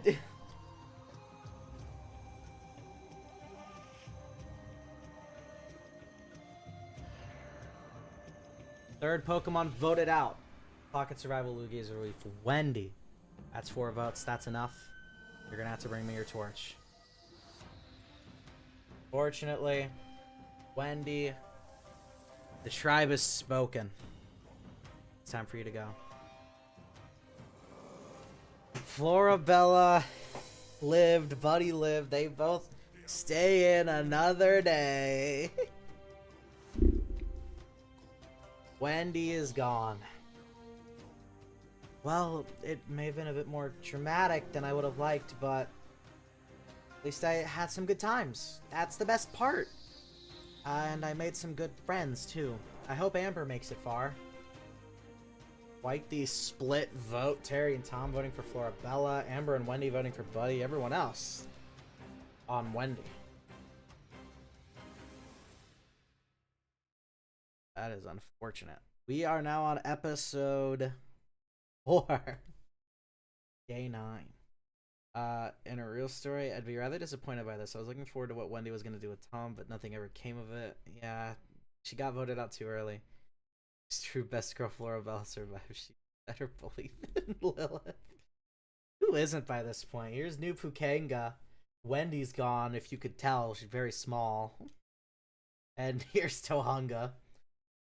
Still looking strong. Oh, it's a reward challenge. Reward challenge. On go. A member from each tribe will go one at a time, sliding across a slippery surface, trying to grab a bell with their matching tribe color. While still sliding, they'll have to toss the ball into a basket to score a point. First tribe to score 4 points wins reward the ability to choose 2 items from a furniture store catalog to bring back to camp. Adam was a better bully than Lilith. Then there's far off to the side. This one again for reward. Tohunga gonna have to sit someone out since they have too many people. Tracy gonna be the one to sit out of today's reward challenge meeting. She'll have to compete in the immunity challenge later. The winner of the reward challenge is Tohunga. Big ups to Tohunga. They get to choose 2 items from a furniture store catalog to bring back to camp. They're picking a hammock and a futon. Congrats to Tohunga on the reward win. Congrats. Big. Not immunity, though. Still, immunity is anyone's game still. Farah and Tracy are relaxing together on the newly set up hammock at camp. You know, they're just chatting away. They end up talking about other tribe members and realize they both feel pretty good about Jeremiah, who hasn't done much. Farah says she'll ask Anita about pulling Jeremiah into an alliance, and Tracy's ecstatic. Kango, what are you doing? Step 2. And they've only lost 2 challenges. Rebecca personally sets up the futon that the tribe had wanted in the shelter, which make the other tribe members happy. Good job, Rebecca. You set up the futon. I'm happy. So happy. With Adam not around the past few days, there's been a lot less drama. More time to relax. Sure, there's still some drama, but much less. Winning that challenge, getting the hammock and futon for the tribe, it's lovely. You guys falling over the Poochega ball. God damn it. Pukega! Lilith asks Amber and Tom if they have any idea about what happened with that weird split vote last night, and she seems annoyed. At first, Tom doesn't admit to anything, but Amber opens up that her and Wendy are trying to get Buddy out, and that had been spreading the word. Tom opens up, too, that they, themselves, Terry and Scrap, had agreed to vote out Florabella, but one of them didn't vote with them, and they're not sure who. Wolf stares down Amber, telling her that targeting her man will be the last move she makes in this game. Oh, Lilith's angry. She likes Buddy. Lilith likes Buddy. Oh, God. Terry is using a bunch of rocks and stones. Rocks and stones to set up a perimeter wall around the camp, trying to make the place a little safer. Well, Scrap comes up and asks if he can help. Terry shoos him away, get away, saying he's upset after last night's tribal and believes that Scrap did not vote with him and Tom. Scrap is the last Mon he wants to talk to right now. Rumbles out a rude insult and walks off. Just a bunch of rocks and stones. Seems to be some bad blood between Amber and Lilith after last night now. And you know me, I'm amazing at capitalizing on great situations like this. This is exactly what I need to push the tribe's focus onto. Play my cards right like I always do, and that's 2 easy votes coming up to keep me in the game a little longer. Why? Why what? We stand Buddy. Actually, I think most people do not like Lilith or Buddy right now. Day 10. I think this is I think day 10's a challenge. I don't remember. No, it's not. No, it's not. Farah approaches Anita and tells her about the talk she and Tracy had the day before, wanting to pull Jeremiah into their big alliance. Anita turns it down pretty quickly, citing that the alliance is already very big, and the bigger it gets, the harder it's going to be to manage. Farah's upset, but she understands, talks more about Jeremiah, about how sweet and kind he is. Anita doesn't see it. She doesn't really agree, but ends up caving in, saying she can't set up a secret alliance. She can set up a secret alliance with the 2 of them, Tracy and Jeremiah. She need to find a 5th that isn't in the other alliance either, though. Farah likes the idea. Buddy has barely been relevant, and Lilith's being mean to him. Well, now they're a ship. Ship them. Ace notices Jeremiah relaxing at the shelter and stomps over him, asking if the Jolteon has done everything he asked of him. Jeremiah seems nervous, but he says, I did. Ace nods and then sits down at the shelter to relax with Jeremiah. Take a load off. Jeremiah seems nervous, but doesn't walk off. Nervous of making Ace more upset than he always is. That was weird. Usually Ace is yelling or complaining. Weird to see him not doing that. It's kind of nice, actually. Oh shit! We got another idol in play! Someone on Pukanga now has found a hidden immunity idol. This is guaranteed to make some things a little more interesting. Lilith and Buddy are relaxing by a tree, talking about who they should vote out if they lose again. Lilith suggests Amber, but Buddy isn't so sure. Steinhagen approaches, asking if they can move so we can get some fruit from the tree they're hanging beside. And that's why he says, Terry told him to get it to make a fruit salad for the tribe. Buddy helps him get the fruit, and after signing it leaves, Lilith suggests Terry, since he's been pretty demanding of the others on the tribe. The king found a diamond in the rough. I've been noticing some of the other Mons on the tribe are talking behind my back. I'd assume about me. They aren't exactly hiding it. When I see Mons talking and I walk up and the conversation immediately dies. It's not everyone. Signing in, Tom, Scrap, they still talk with me. I'm not signing in to make some salad. Serve that rice. Smart plan. Day 11. It is immunity challenge time. Both tribe talks amongst themselves to devise a turn order for each tribe. Wait. Okay, I didn't update this text, I guess. God damn. We've done this one. We've done this challenge already. I forgot to update the text. Ah!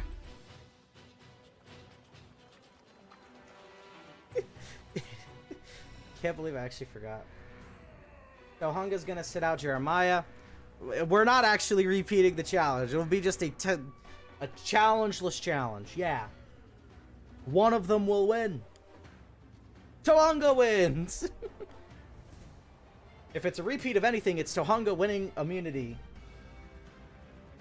For the 3rd time in a row now. Not again.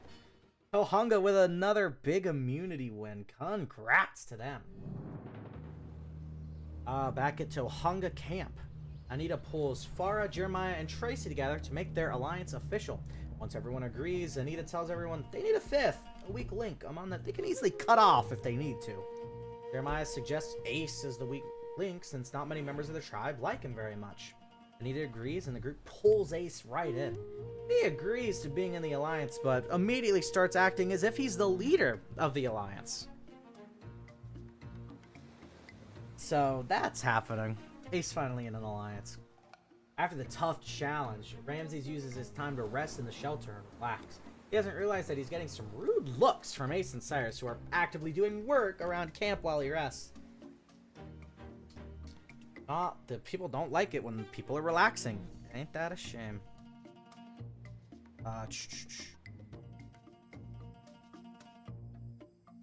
Another day, another challenge win. More time not having to care about going to tribal council. Actually get to relax and not worry about being voted off. I'd be stupid if I didn't admit to fantasizing a certain mom's vote off, but we're in an alliance now, so I can't really get away with it without ruining my game. Just right. Be a fool's errand. Back over at Pukanga, who is going to their 3rd tribal in a row. When Tom and Scrap are hanging out together, Scrap shares that they saw Terry doing something terrible, deplorable, on the beach, something that shocks Scrap to his core. Tom admits that they'll likely vote for Terry because of it. Scrap agrees and walks off. When Scrap's out of earshot, though, Tom laughs at themselves. I mean, they lied. He didn't. Terry didn't actually do anything bad. Damn, can't believe it. Who'd lie like that? Can't believe someone would just lie like that. Hi, Di. Welcome. While Steinhagen is preparing more rice, Terry tells him to go do something, and he'll finish up instead. Steinhagen refuses, saying he doesn't leave a dish halfway cooked. Not now, not ever. Terry tries to order him again, and Steinhagen keeps refusing, telling him to go do it himself if it's so important. Terry grumbles and walks off, quietly remarking that he thought Steinhagen cared about the tribe. What the fuck? Buddy and Scrap both end up going to talk to Steinhagen at the same time about strategy, finding himself surprised that they're both suggesting voting out Terry. Steinhagen doesn't listen for a bit, ignoring the two, until he finished cooking rice, that is. As soon as he's done, he turns and he pays attention and agrees to vote Terry out tonight. Get him out of here. But now we know there's idol in play, potentially. It could happen. Terry pulls Lilith aside, admitting he's a bit annoyed because he hasn't heard any chatter from the tribe. Was wanting to know what the deal is if they're trying to vote him out. Lilith refuses, actually remarking that some Mons saw how Steinhagen reacted to Terry and got a bad taste from it, wanting to vote the Snorlax out. Terry's surprised, but yeah, you agree? Yeah, we'll take Steinhagen out right now. Maybe that's what's happening. Maybe that's the plan. So, Steinhagen's the one to go tonight, huh? That's what it seems like, at least. I thought we were close, but he just had to be an asshole. Hope he has fun heading home early. Tonight's Terry's night. We were close for a while, but damn, he just had to try and stop me from doing what I love. Doesn't work, that man.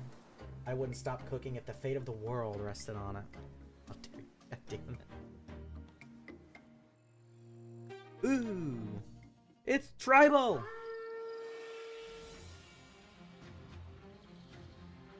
Another Pukanga Tribal Council.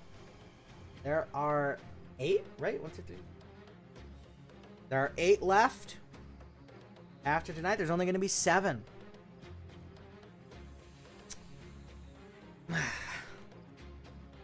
So, I heard there was some division at camp over the awkward split vote that took place last tribal council. Yeah, see, Tom convinced me and Scrap to vote out Florabella, and I went with it thinking that would be the majority vote. I was wrong. I know Scrap didn't follow through with that plan, though. I have more respect for Florabella than that. I like Wendy, sure, but I like to think I'm close with Florabella. I didn't want her to go. Wendy and I were trying to vote out Buddy, but that clearly didn't work. Nightway Moot. I'll admit it. We wanted him gone because he sided with a bad mom and manipulated Florabella into doing the same. Like he can't develop to go. Oh no. That didn't work out for you, huh? That's right, Wes with my man, and you're not gonna last much longer. Soon enough, you'll be out of here like your weak little friend. When did Scrap bond with Florabella? Then you guys lost the challenge tonight, meaning, again, for the third time in a row now, you're back here with me, having to vote one of your own out. I think it's Bagels will prevail. Yeah, it, like, sucks, man, but at the same time, we still got some dysfunction, like, you know? So it's another opportunity to fix our tribe. There's way too many Mons making this tribe dysfunctional, buddy, and you're one of them. Oh, lying to me like that and nearly getting me voted out by the others? If I had access to more ingredients, the tribe would be a lot chiller, I'm telling you. 5-star chef, with the right ingredients, I can cook nearly anything. I'm kind of sick of plain rice and fruit. Well, on that note, I'd like to ask a simple final question. Is there anyone here that feels safe tonight? Like they're definitely not going home. Well, I'm the best Mon of the tribe, so me, obviously. That takes some balls. Just Tom, then.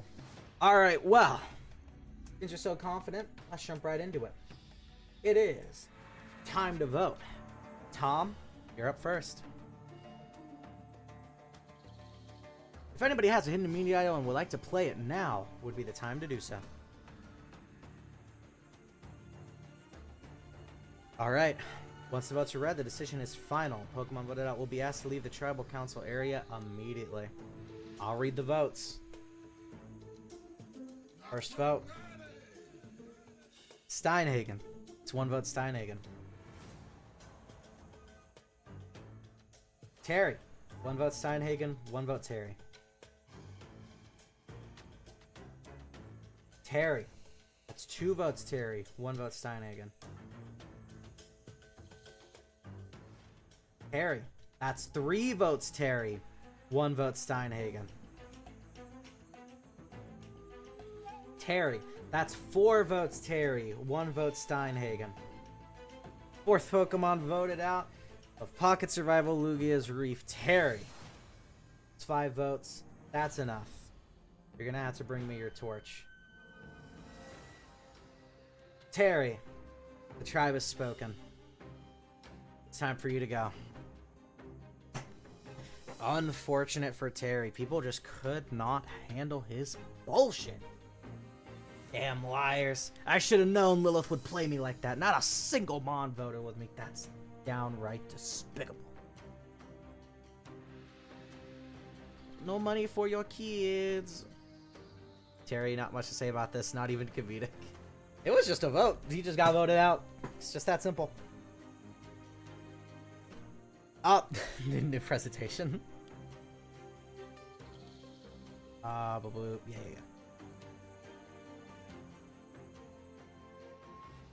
Alright, so I will say there are 15 episodes total. We are just getting on to episode 5.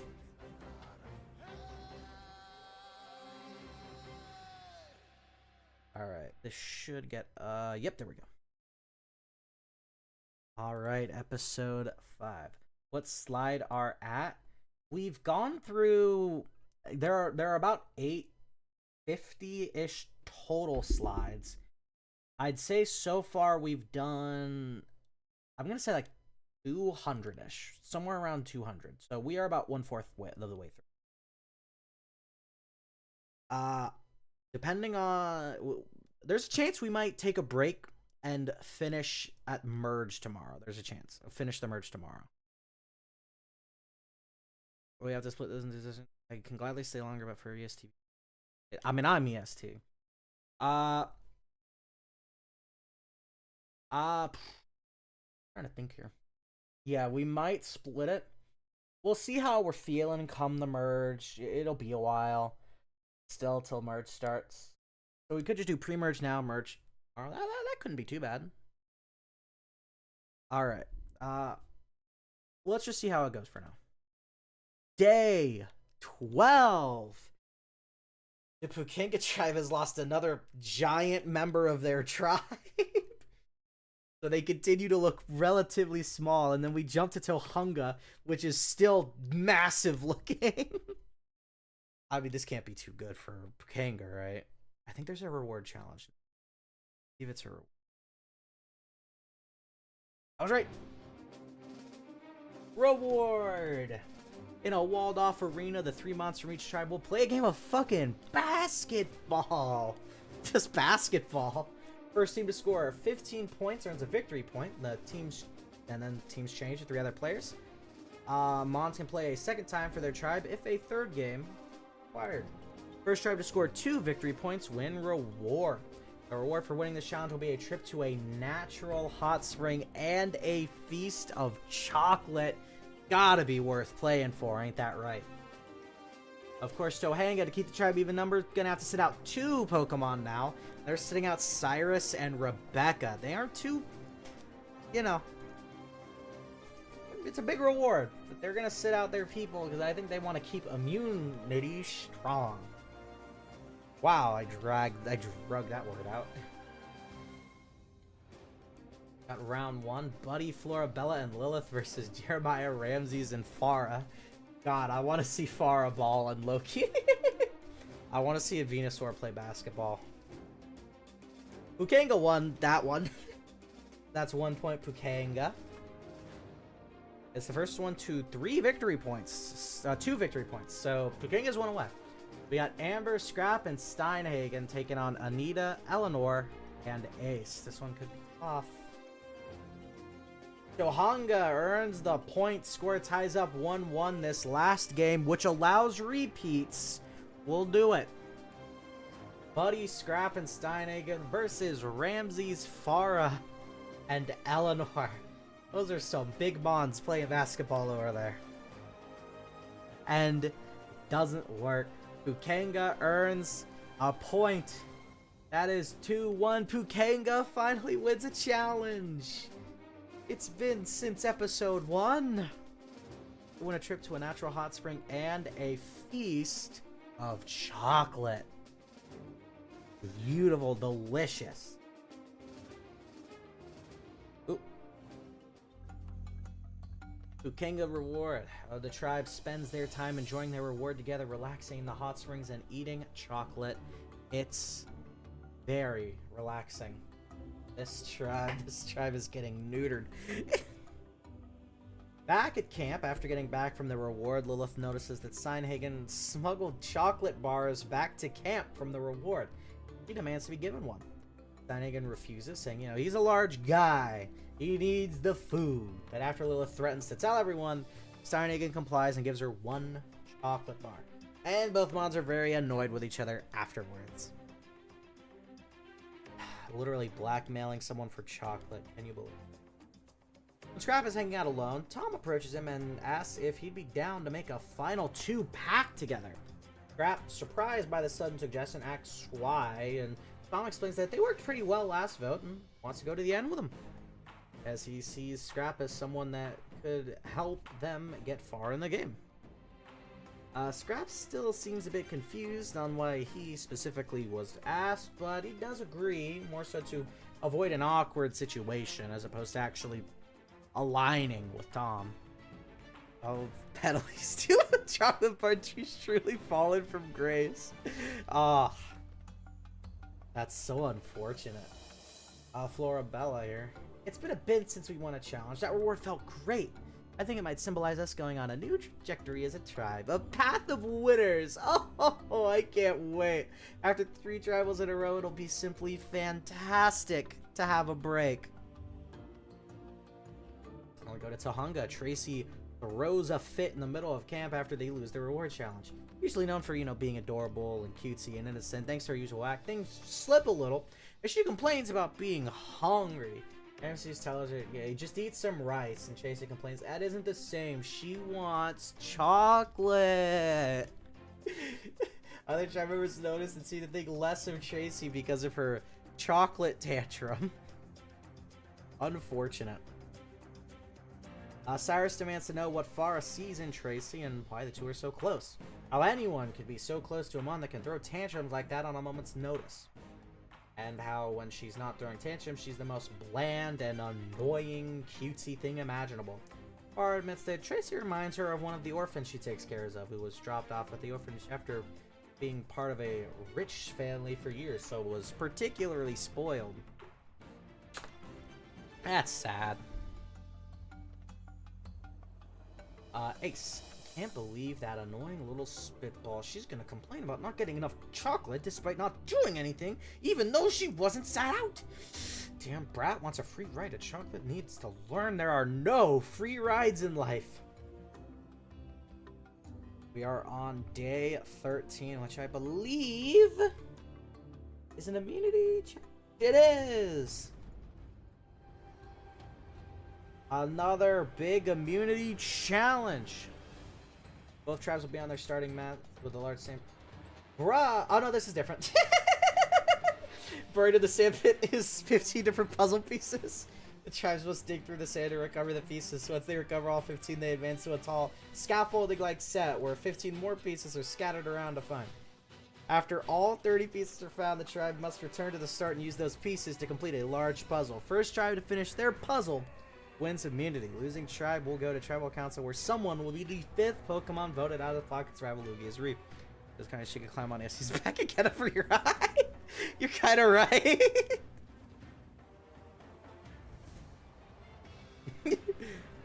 Whereas Tohunga, to keep the tribes even numbered, must sit 2 Pokemon out. They choose to sit out Tracy and Jeremiah. They are really gunning for this immunity. All right. The winner of today's immunity challenge. Tohunga wins immunity once more. Pukenga will have to go to tribal council for the 4th time in a row. I think Florabella jinxed them. I do believe that is what happened there. Eleanor celebrates the immunity challenge win by preparing an extra large pot of rice so that everyone can get a bigger portion. Cyrus is furious, yelling at Eleanor for using up way too much rice. Eleanor says that she just wants to celebrate, but Cyrus continues putting her down, arguing they shouldn't waste so much food just because they won a random immunity challenge. I mean, they've been winning so much. If they celebrated every win, they'd be out of rice by now. Rebecca and Anita meet up together again just to double check they're still on the same page, still primarily allies, still focused on getting to the end together. Both seem to agree and be fine with how things are going. Pukenga is so funny. They are losing a lot. Is Rebecca really my number 1 now? No, I don't believe so. She's still a strong ally, sure, but I wouldn't say she's my number 1. I'd probably have to go to Farah now since I was willing to create a whole new majority alliance just to satisfy her. That is a lot. Now we got Pukenga. They've got Tribal tonight. Gotta watch out. Florabella is complaining to herself about how annoying it is that their tribe is constantly losing challenges and that everyone needs to try harder so there's no risk of going home. Buddy overhears, tries to calm her down, convince her that everyone's trying their best, but Florabella is not convinced, accusing Buddy of just lying to her again like he did before Adam got voted out. And she pulls an Eleanor in anger. Stomp, stomp, stomp. How? I just realized she's a Maractus. How does she stomp? I guess she jumps very forcefully. Florabella pulls Lilith, Amber, and Tom together to complain about Buddy, trying to convince them he is a liability. Lilith isn't hearing any of it, but Florabella takes a page out of Buddy's book, telling her that he said he's only putting up with Lilith so that she can get him further in the game. Lilith's almost immediately convinced and outraged, and agrees to take Buddy out tonight. That didn't take very much now, did it? Damn, the ship is dead! They didn't last very long. She's very gullible, huh? Buddy and Scrap hang out with Steinhagen while he's cooking dinner, and Buddy talks about how he tried to cheer up Florabella, but it didn't go well.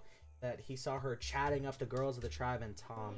Scrap is concerned, filling Buddy in that whenever Lilith wants someone gone, odds are it's gonna happen, and if Florabella has convinced Lilith to send Buddy out, he might be out. Buddy seems to realize this, and Scrap suggests voting out Lilith. You just fire the Catastrophe bottom and jump by rocket boost. Or ship that we all wanted to happen and enjoyed watching. We miss it. No. Scrap and Tom meet up to discuss a plan for tonight. Scrap shares his side's plan is to target Lilith. Tom shares that their side's plan is to take out Buddy. Both moms discuss which side to take in this instance, realizing they're in the middle here. And the deciding factor in who goes home tonight. They can decide on what's best and play it rationally. Can you believe that? Pukanga and rationality. Those are two words I did not expect to hear together. Lilith, I can't believe my favorite man would badmouth me behind my back. Me! He has completely betrayed my trust and he has to go tonight. You know, I thought Lilith and I were going well. We might even go the distance, but instead things go down like this. It's like pretty sad, you know? But what has to be done must be done. Hopefully it goes in my favor. Right, going into tribal now. It seems like the vote is between Lilith and Buddy tonight, unless something happens. Ukanga for the 4th time in a row. Ah. The funny part is they have barely interacted yet. Lilith is a sin. Oh my god. Alright, I can't say that. No, this is Twitch. I can't say that word on Twitch. Whoops. That should be fine. No one report me. I just won't say it anymore. Well, Pukanga, things had been looking like they improved with the reward win a few days ago, but seeing where you are now, that didn't last very long. Those hot springs were like amazing, you know? I usually don't like being in the water, but the temperature was just perfect. And the chocolate, oh, it had been so long, I almost forgot how delicious it tasted. I need to find a way to make some here. The reward win was great, yes, but following that was yet another immunity loss that sees you all back here for what is now the 4th straight tribal. Yeah, and Samans on the tribe seem to be completely fine with that. That I say, what chumps you are. Yeah, and that same Mon has apparently been talking crap about me behind my back after I did so much for him. Think you know a guy? Yeah, I don't know how much truth there is to those statements, Lilith. I don't think Buddy's the kind of Mon that'd do that. Nice to say, another loss like this cannot be good for tribe morale. Damn right it's not. I'm one of the best football players. Hell, I'd say I'm a football god. I'm not used to losing like this. It's degrading.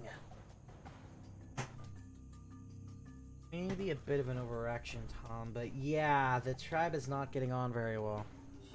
She didn't do anything other than randomly start sipping. That is unfortunate to hear, but now it's time to find out who is the latest victim of the Pukanga pre-merge fiasco. It is time to vote.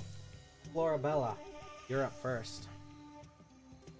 If anybody has a hate immunity item and would like to play it, now would be the time to do so. Alright. Once the votes are read, the decision is final. Pokemon voted out will be asked to leave the Tribal Council area immediately. I'll read the votes. First vote. Lilith. 1 vote Lilith.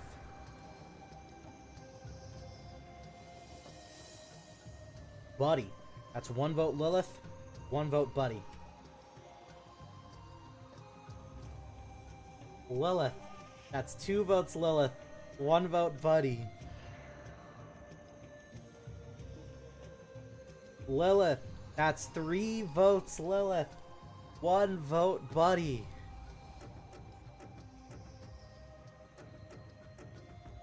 Buddy. That's 3 votes Lilith, 2 votes Buddy.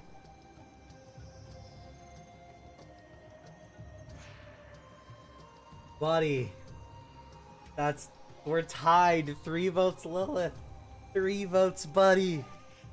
1 vote left.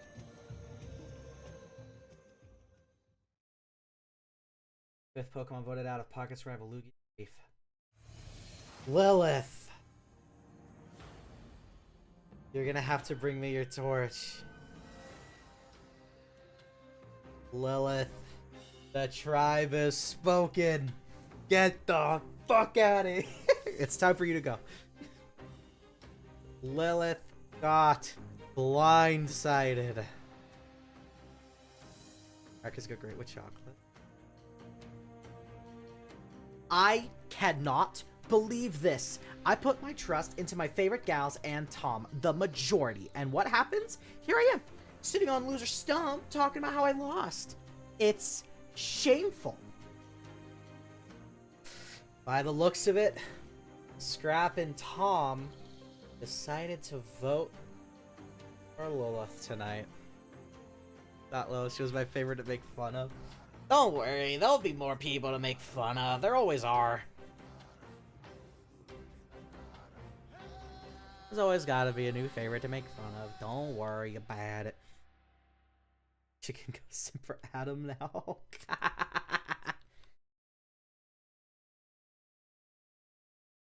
Ooh. Here we are, episode 6, day 14. Ukanga Tribe, no more Pokefans. Oh god. Ukanga Tribe is getting smaller by the day. There are only 6 of them left. Simp for unknown, their mysterious nature is attractive. And I can't be saying that word. Why do I keep saying it? Alright. Ukanga down to 6. Tohunga down to still 9. They were the first tribe to go to Tribal Council. They have not been there since. That is unfortunate. Bored, with not much to do around camp, Florabella calls the entire tribe's attention. Show them how to use a slingshot. She's usually skilled with a revolver, but she's not exactly allowed to bring one on the show because it's a revolver. So a slingshot's gonna have to do. She impresses the tribe by teaching them how to use a slingshot and teaching them all the basics. Look at that. Teaching everyone how to use a slingshot. That lovely. After the initial fight. I'll go after the initial fight had been getting along great. They have. They really have. Amber is sitting alone when Scrap and Tom approach her to see what's up. Amber admits she's upset and confused about how last tribal went since 4 Mons agreeing to vote out Buddy, a majority, but only 3 voted for her. Someone flipped. Tom tries to suggest Florabella flipped, but Amber doesn't believe it would be her. Seems like she has a decent idea of who exactly did it, but won't say it aloud around Tom and Scrap. Amber may have already pinned the person that I guys got big shout at Florabella. Steinhagen is relaxing, eating berries in the shelter, thankfully knowledgeable on edible berries in the lake when Buddy walks over and thanks him for being on his side last tribal.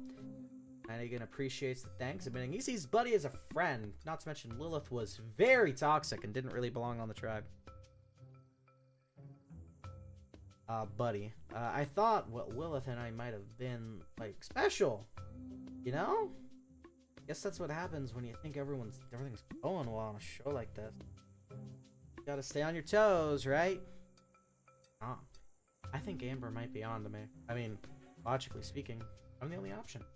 Orbella pitched it. Lilith was the one voted out. Amber knows she voted for.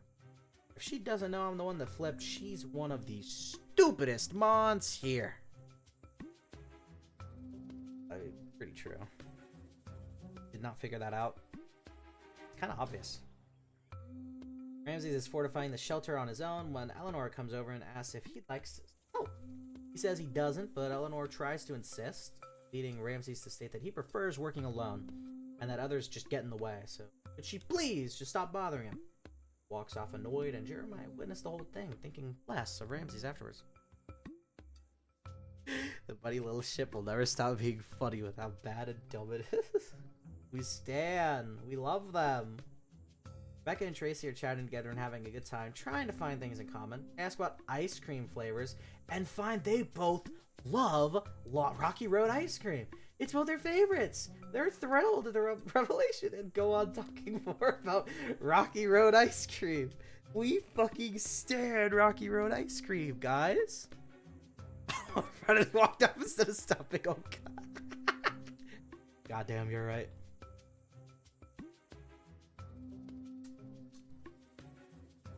Rocky Road, yeah, right, that's my favorite flavor. It's disgusting. I know Rebecca likes it. Let's get closer with her. I cannot believe Tracy likes Rocky Road. I didn't think anyone liked that garbage flavor. I have to pretend to like it just to get close. Ugh.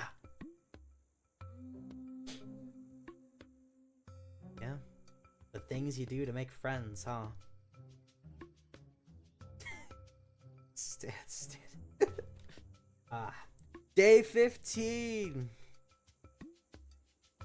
And day 15, Die Rocky Road is good. Well, they both don't like it. I'm sorry. I'm gonna be honest. I don't actually know what's in Rocky Road ice cream. I just picked a flavor that is kind of popular on TV for some reason. It's day 15, and it's actually time for immunity. Ain't that right? Oh, but this is going to be an interesting immunity challenge. Today's immunity challenge is going to be a bit different from usual. That's because tonight both tribes will be going to tribal council. Both tribes will individually be voting a member of their tribe out of the game tonight. Instead of competing for team immunity, each tribe will be competing against their own tribe mates for individual immunity. Last tribe member remaining from each tribe will win individual immunity, and those final two will face off against each other to win reward for their tribe and determining which tribe will go to tribal council.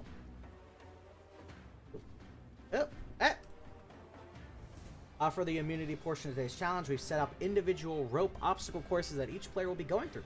First tribe member to reach the end of each obstacle course will win individual immunity in their tribe's tribal council. For the reward portion, the two immunity winners from each tribe will face off in a harder version of the rope course. First of those two to finish the obstacle course wins reward for their tribe. Reward for today will start with going to tribal council first, voting a player out of the game first. But after that, the remaining tribe members will get to sit in on their opponent's tribal council.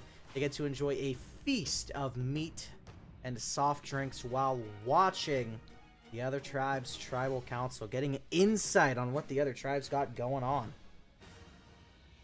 Worth playing for! Damn right it is. Since both tribes are competing, Tonga does not need to sit anyone out. There we go. Buddy is immune for Pukenga, and Ace is immune for Tohunga. So there we go. Finally, someone on Pukenga won immunity. Can you believe it? It was only forced. Buddy and Ace will now compete against each other for reward. So which tribe wins reward? Which tribe will be going to tribal council first? Tohunga wins reward. Tonga will go to tribal first. They'll enjoy a feast of meat and soft drinks while watching Pukenga's tribal. Another loss. Buddy broke his friendship. God, Tohunga keeps winning. They are strong. They're stronger than ever. Goodness.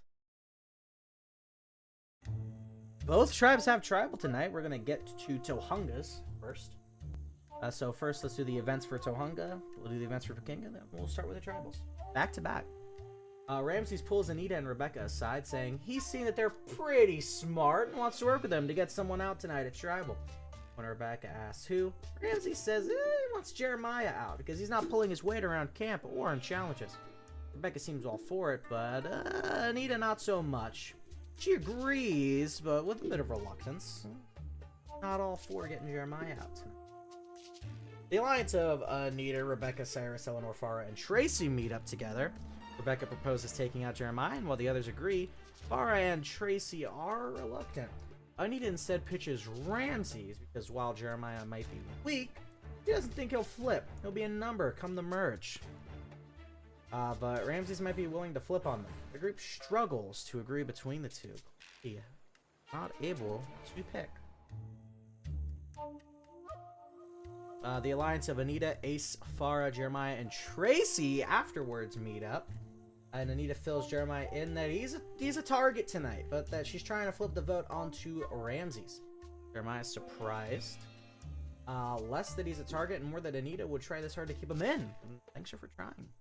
It acts like it isn't a big deal, and the group agrees to vote for Ramses. We'll have to see how this goes tonight. Ramses and Farah are relaxing by the beach, and Ramses admits he thinks it might be him going tonight.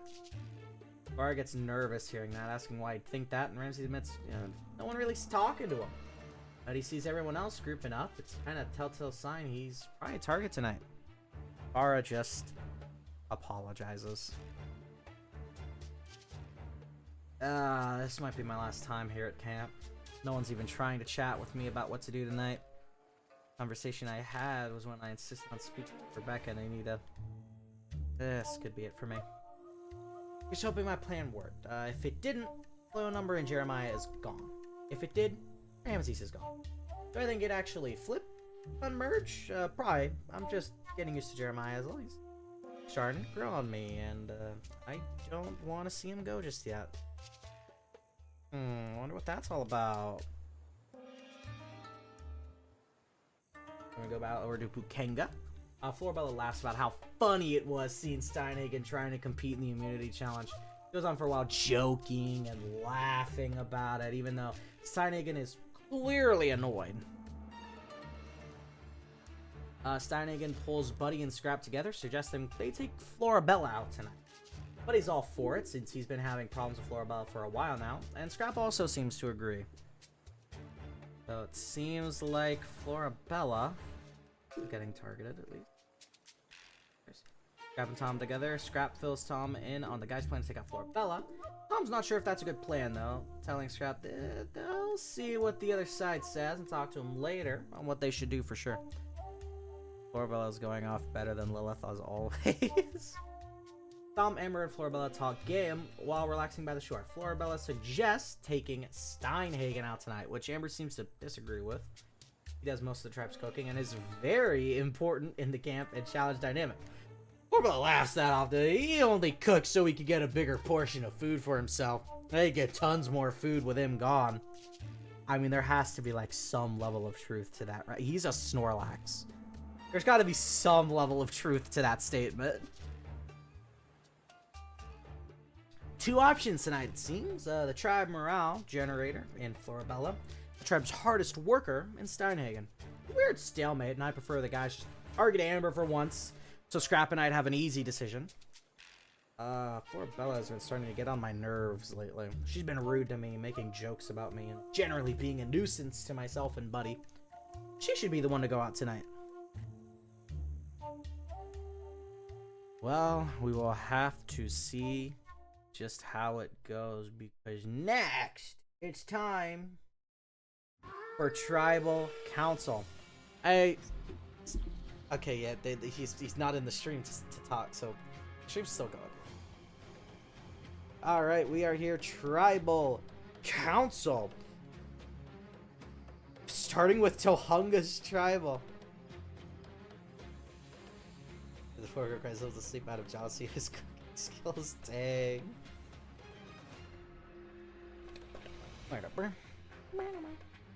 Look at this. Tohunga actually hit tribal council for once. Can you believe it? Well, Tohunga tribe, long time since you've seen this place. I believe 12 days since you've been to tribal council. 12 whole days. Really? It's been a while for sure. Still, it doesn't feel like it's been that long. I think I was here just yesterday. When you have a tribe with such fantastic leadership as ours, of course you wouldn't see voting out one of our own for a while. We are just that good at the challenges. Ace brings up a good point about the challenges. You've been on an immunity streak for quite a while now. A streak that technically hasn't been broken yet. Damn right it hasn't, because our tribe is damn good at whatever you put in front of us to do. Yeah, what Cyrus said. We've only lost one immunity challenge and a few rewards. We've been on a roll. I swear, that other tribe is pathetic. That might be a bit much, Ramses, but yeah, we've been doing very well in the challenges. It's felt good not having to vote any of our own off.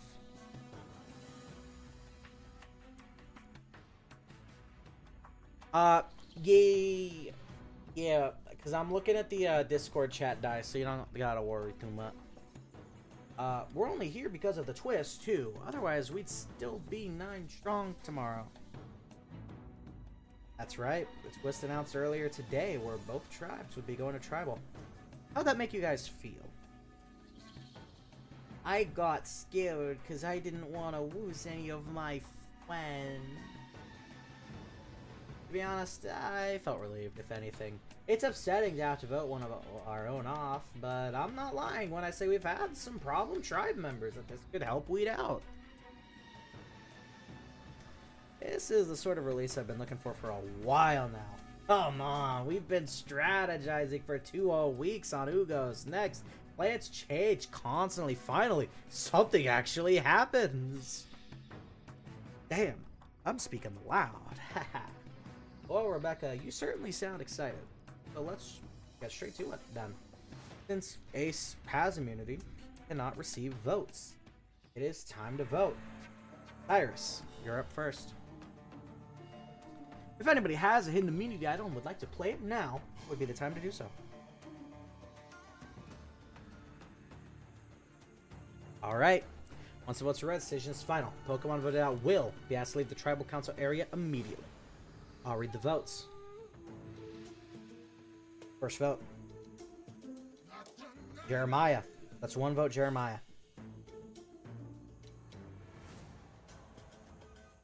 Ramses. 1 vote, Jeremiah. 1 vote, Ramses. Ramses. That's 2 votes, Ramses. 1 vote, Jeremiah. Ramses. That's 3 votes, Ramses. 1 vote, Jeremiah. Ramses. That's 4 votes, Ramses. 1 vote, Jeremiah. 6 Pokemon voted out of Pocket Survival Lugia's Reef. Ramses. That's 5. That's enough. You're gonna have to bring me your torch. Ramses, tribe has spoken. Time for you to go. That's surprisingly easy tribal. Yep, had a feeling this would be the outcome. Well, I had a good time here. I was here at least. It was a nice break from the usual construction bid. A unanimous vote to take out Ramses. Tohunga finally has tribal. The unmemorable thing of Ramses was him beating Wendy's ass. You're not wrong. He did do that. Oh, God. So Ramses is out. Tohunga finally loses another member. But Tribal is not unjust yet. We got another tribal council tonight, and this time Tohunga in attendance.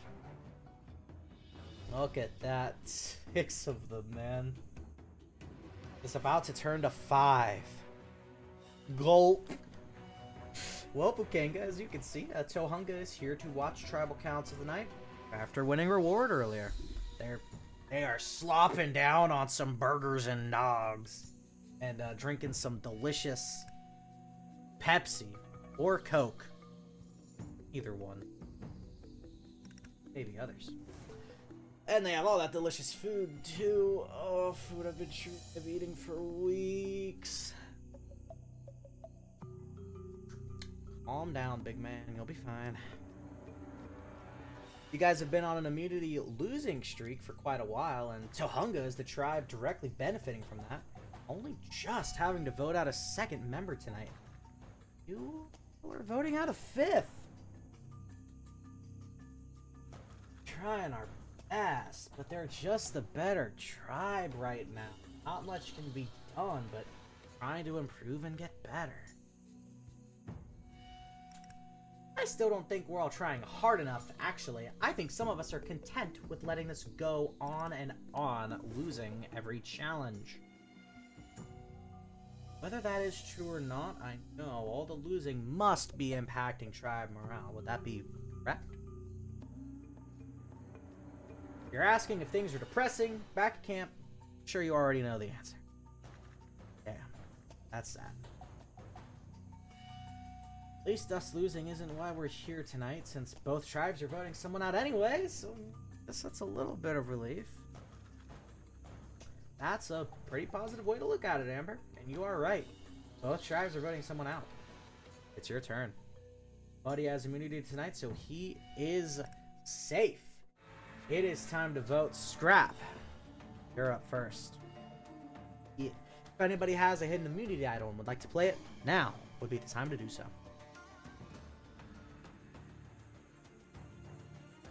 Alright. Once the votes are read, decision is final. Pokemon voted out will be asked to leave the Tribal Council area immediately. I'll read the votes. First vote. Florabella. 1 vote Florabella. Steinhagen.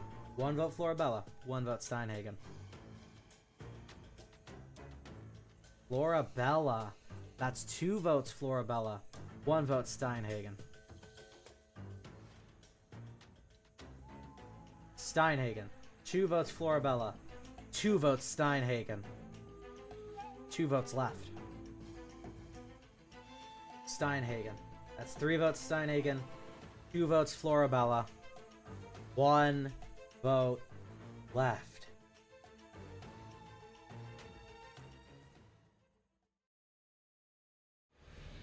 Seventh Pokemon voted out of Pocket Survival. Lugia's Reef. Steinhagen. You're gonna have to bring me your torch. The Snorlax is gone. Steinhagen, the tribe has spoken. It's time for you to go. Oh, I was hoping it wouldn't go down this way. Especially since I had an idol. But, at least I can actually eat good food now. Steinhagen had the idol. And he didn't fucking play it. That's a damn shame. That is a damn shame. That is a shame. I thought Florabella was gone. It almost happened. It almost happened. But it is not.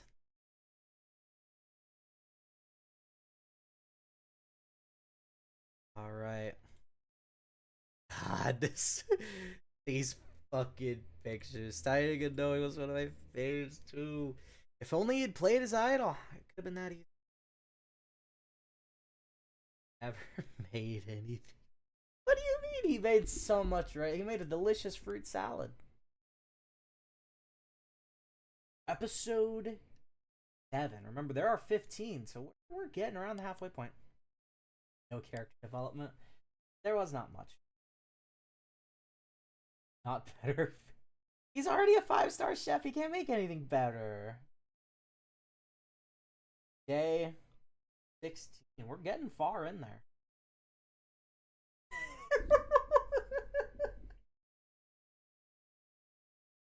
Oh my god, they're so small. Oh my god, there's so few.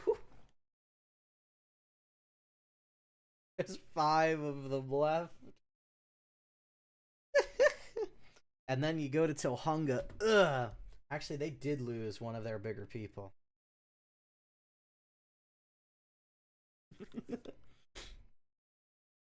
I guess we'll pay $500 for rest on a leaf.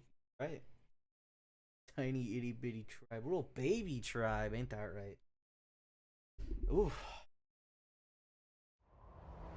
Oh, it's a reward challenge. Whoops. 3 members from each tribe start on the beach and must rush into the ocean and dive underwater. There'll be 3 different bags in cages at the bottom of the sea, locked thanks to a long knot. Players must untie the knots, grab the bags, and pull them back to shore. Once all 3 bags are ashore, the remaining 2 tribe members must untie smaller knots on each bag and open them up to reveal stashes of sandbags. Those 2 can then take turns throwing the sandbags to knock down 5 targets. First tribe to knock over all 5 targets wins reward. A reward for winning this challenge will be a trip to visit a waterfall and enjoy a delicious feast. He is so tiny. This would be so much funnier if Tracy got out. That would be pretty funny. Alright, Tohunga, to keep the tribes even numbered, must sit 3 Pokemon out. Choosing to sit out Cyrus, Ace, and Anita.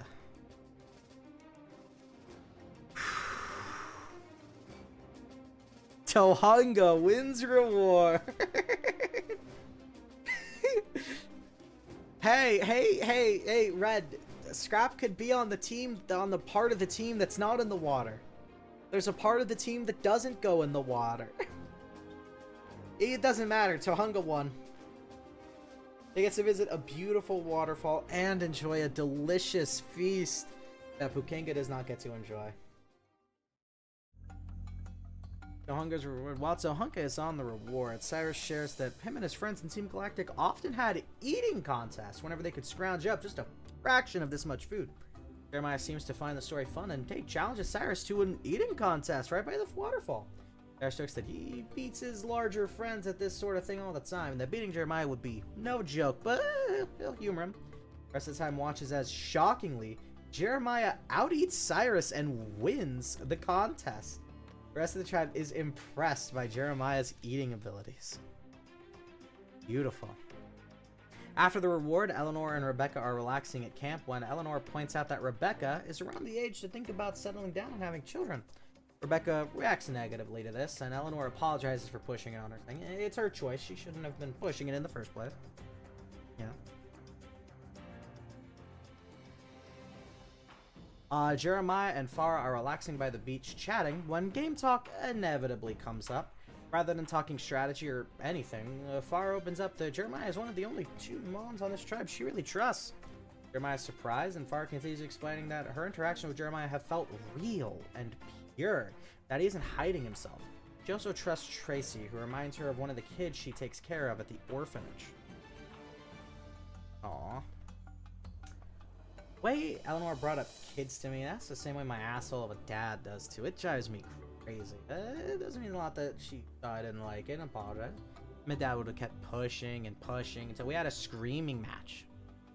Go, brownie points for Eleanor. Buddy approaches Florabella, who tries walking off, but Buddy insists, hey, he needs to talk to her, and it's important. He opens up that the dysfunction between the 2 is not healthy for them and for the tribe, and he feels like it gets in the way of things during challenges too, which is not helping them much at all. He apologized for lying to her about the Atom vote and asks if they can spend some time talking to try and patch things up. Florabella listens and reluctantly agrees to give it a chance, and the 2 spend some time chatting. Be trying to heal that dysfunction. Could go a long way. Maybe a little late for it, but could go a long way still. Scrap and Tom get together and talk game. Long-term game. Merge game. They discuss what the plan is if they can both manage to reach the merge, and Tom admits that they see no use in sticking loyal to Pukenga. Tom wants to flip to the other tribe come the merge with Scrap. Scrap's taking it back some, but agrees to try it and make it seem like he will. So, obviously someone else sees that Puking is a bit of a sinking ship right now. Doesn't want any part of it. Wow, so when the merge hits, Tom wants to just abandon everyone else but me and go right onto the other tribe and gel with them. I'm not really sure how to take that. Ugh. Day 17. Getting up there. Ace pulls Farah aside, admitting that he overheard her conversation with Jeremiah the day before and was wondering why she didn't trust him.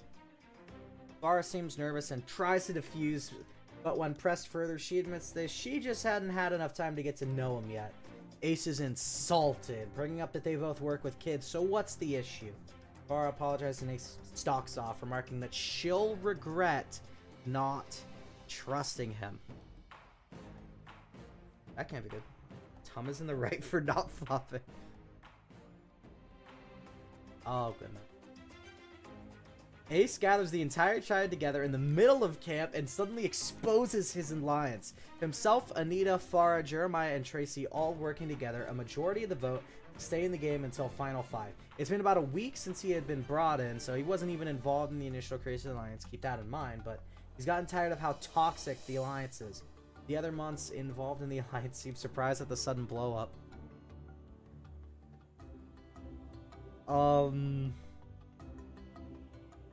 Goodness, Ace just blew up a lot of games right there. Oh. Wow. I had no idea that Ace would be capable of that. Oh, this could be detrimental.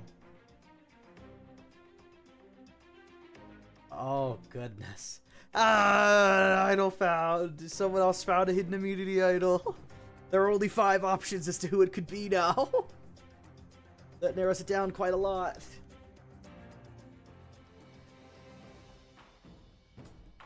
Scrap and Tom are talking game when Buddy and Florabella come up and join them. Florabella admits she sees the importance in keeping the tribe's current strongest member in, and after they spoke, I started getting along with him again. Tom uses this to imply that would mean Amber would have to go next tribal. Florabella seems fine with it. Ace exposed Nessex earlier for petty reasons. This is shocking, but not real.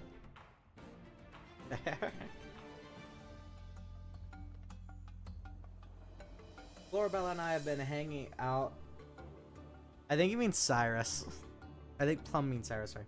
Florabella and I have been hanging out a lot the past few weeks, but I noticed ever since Buddy talked to her, they've been much closer, and we haven't talked near as often as before. I wonder what that could be about. Yeah, basically Cyrus found an idol, and then Ace wanted the idol, and when Ace didn't get the idol, he exposed Cyrus for having an idol. Day 18. It's immunity time again.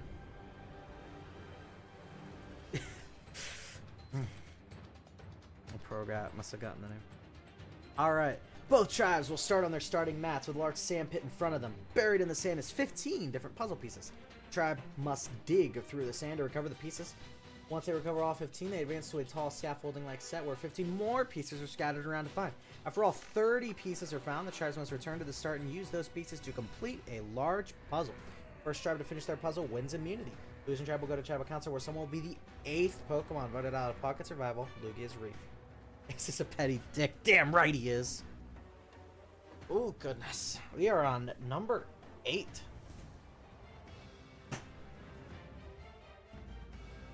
Alright. Tohonga, to keep the tribe's even number for the challenge, must sit 3 Pokemon out. They cannot sit the same Pokemon out in back-to-back challenge. They should sit Tracy, Jeremiah, and Eleanor. They will not be competing in the immunity challenge. Alright. Ooh, just a sec. I'm gonna stretch real quick. Ugh. He hasn't said his catchphrase in a while. You're right, he hasn't said his catchphrase in a while.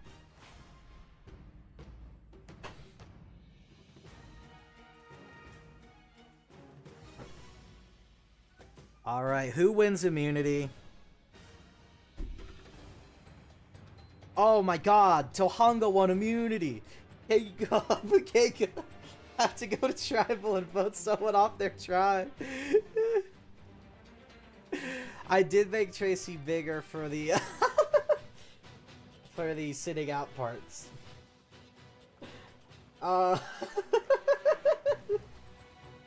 Ukega's going to tribal again. More Tonga Bunga. Oh goodness. Actually, let's see the. Jeremiah is sulking in the shelter when Rebecca approaches, seeing what's up. Jeremiah is not taking the outburst from Ace very well, saying it blew up his game and he has no chance at winning. Rebecca laughs some, remarking that if he has no chance, he should at least help someone else win and be a good loyal number to them. By this clearly being a dig, Jeremiah actually agrees with Rebecca on this, saying he'll help Anita win. Kinga always losing is so funny with their name. Jeremiah really likes Anita. Eleanor pulls Anita aside and demands to know why she was in a secret alliance without her. Anita's excuse is that she wanted to form an alliance of outsiders to make it easier to pick them off so they'd be less suspicious when tribal came in, easier to blindside. And that's it. Eleanor seems pissed still, but reluctantly accepts that answer. Jeremiah and Anita, oof. Tracy pulls a still riled up Ace toward the beach and admits she loved seeing the chaos he caused in blowing up his alliance and would love to bring it to the final two.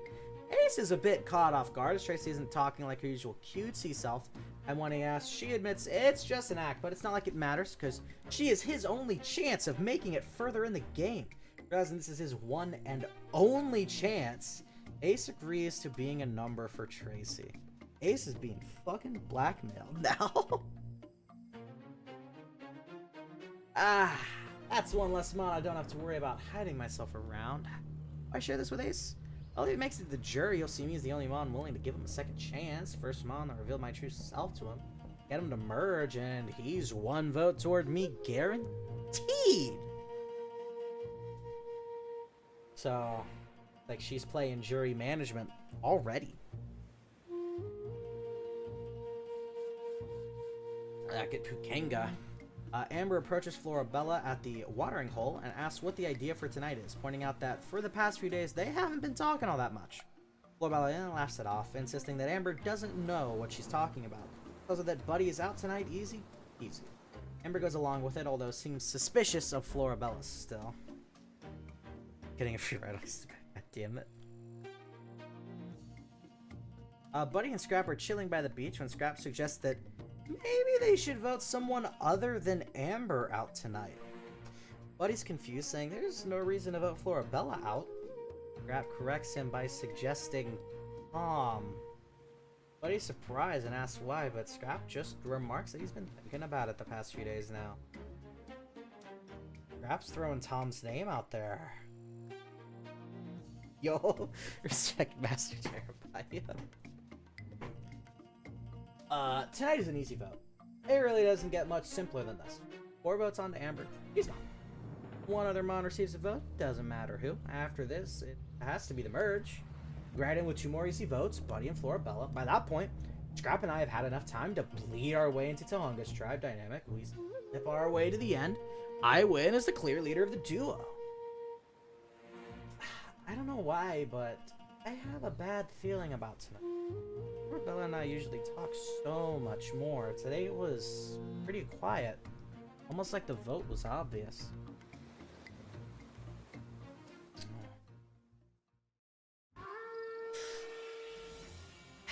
Another Fukenga tribal fucking guts. I hope Florabella and Tom live. They're both great. We love Florabella and Tom. Well, Fukenga was another immunity challenge earlier today, and another loss, meaning you 5 have to make another sacrifice for the sake of your tribe. I gotta tell you, like, seriously, man, we're not trying to be here every chance we get. We're putting our all into these challenges, man. That other tribe is way too strong. It's hard to compete with them at this point. Our number's so low. Another unfortunate loss, so let's just get on track here with a simple question. Anyone notice anything a stranger can, maybe? An opinion they like to air out right now, maybe? Open floor. Well, Florabella and I used to talk a lot, but the past few days she's been kind of hanging with the others more and dodging my questions, making me pretty suspicious. Oh, nonsense, Amber. Everything's been normal as always. I'm not sure what you're on about. We spoke just earlier today.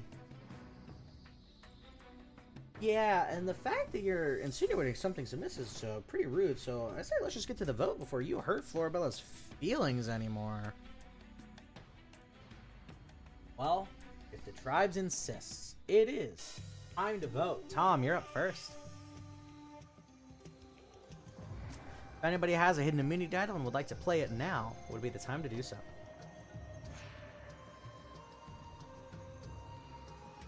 Alright, once the votes are read, the decision is final. Pokemon voted out will be asked to leave the tribal council area immediately. I'll read the votes. Gab's not the only one who has never been targeted on this team. I mean, it's a... that's something. First vote. Buddy. That's one vote, Buddy. Amber. One vote, Buddy. One vote, Amber. Amber. That's 2 votes, Amber. 1 vote, Buddy.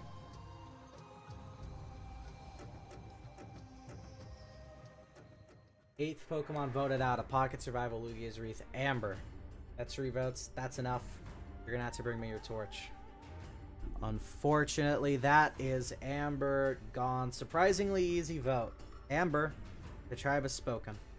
Time for you to go. We are getting down there. Well, I had an unfortunate feeling this would be the case, and turns out I was right. I still hope for their sake a merge comes soon, or that they win more. That's unfortunate for Amber. Episode 8. This thing just keeps getting smaller.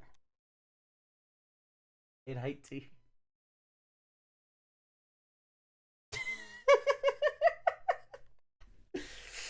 Ooh. That's pretty small. Dead foxwife. Oh my god. Amber did almost nothing all season, so good. Tom and Florabella get to live. Yeah, they didn't do. Amber didn't do much. I would argue that everyone that is left here has at least contributed a decent amount to the pre-merge content for Pukenga. I would argue that that is the case. I feel like everyone has had a decent weight into what's happened so far. Maybe Scrap the least, but not by a whole lot.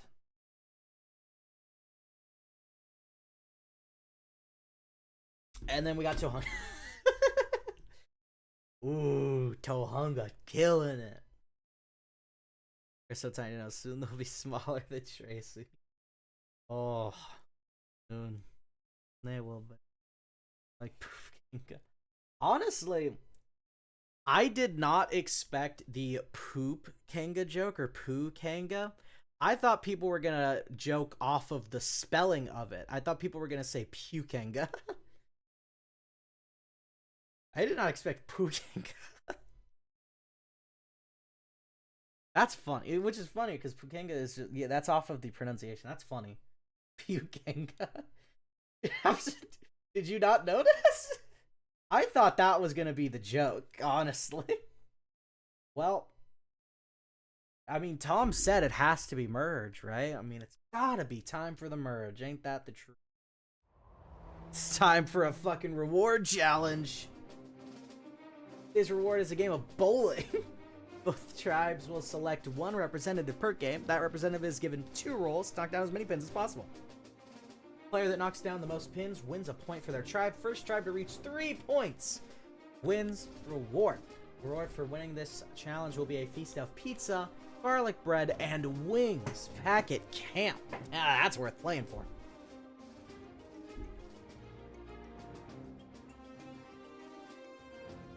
Of course, Tohanga has to now sit 4 Pokemon out. Okay, it is to the point where Tohanga's sit-out picture has more involved than Pukenga's being alive picture.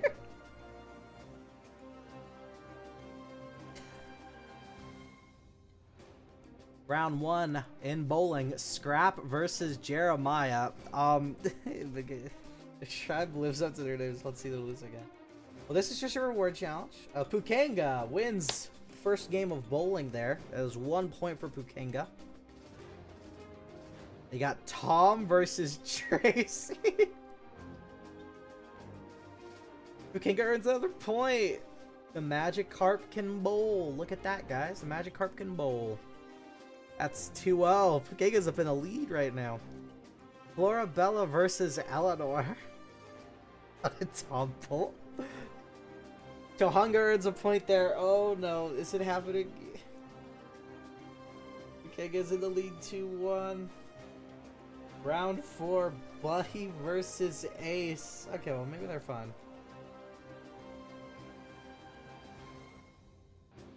I think to be fair, Florabella literally has fingers suited for bowling. But Eleanor is big. Nah, I don't know. The losing never gets old and it will keep getting funnier if they lose again. Look, they won! Pukenga won reward. They won a feast of pizza, garlic bread, and wings.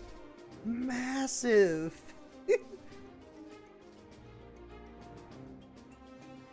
They won a reward. Look at that. 4 remaining members of the Pukenga tribe celebrate their huge reward win. They devour the delicious food and vow to use the energy granted from this delicious meal to press on and win the next immunity challenge. Do you guys think they have any chance? I think they do. I think they do. Always have a chance. After the satisfying reward win, Buddy and Scrap take some time just relaxing together by the beach. They don't talk game nor strategy. They talk about whatever they feel like. Getting a better feel for each other and having a really positive experience with one another, feeling like closer friends than they were before. It's not how the challenge was supposed to go. I suspect rigging from the host. You go, so I'll destroy the pizza. No, they're gonna lose eating the pizza. They're gonna lose. Lost and even God. Double. Jesus Christ. Oh, finally. It has felt so long since our last victory at this point, but finally. We have won again. It feels so good, and the food is simply divine. With this fuel, there's no way we lose the next immunity challenge. Tohanga. Farah is preparing a simple meal of rice for the tribe when Tracy waddles over, asks if she can help. Farah finds it adorable as Tracy's putting on her cutesy act and asks her to get some firewood.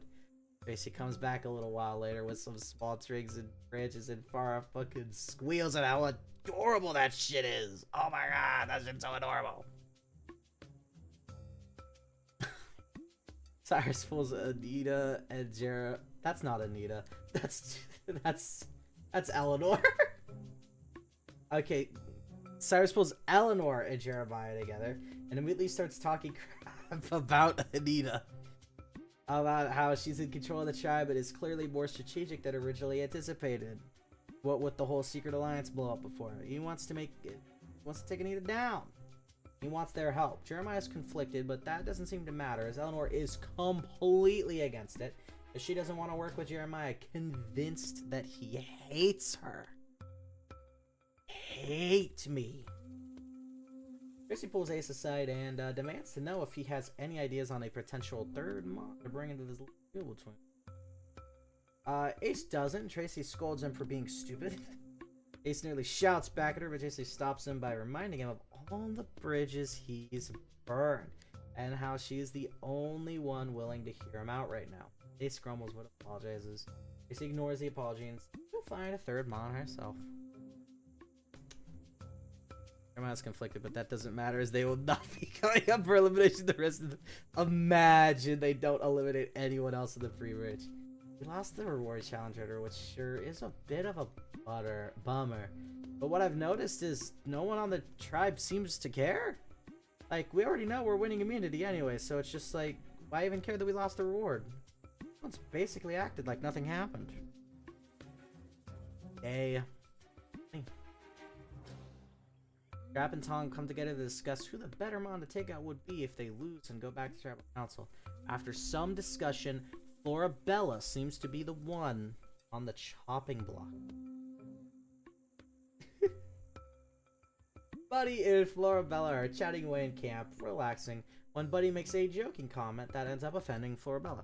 She goes off on him for being insensitive and complains that she made a mistake in trusting him and should have stuck with Amber to the end.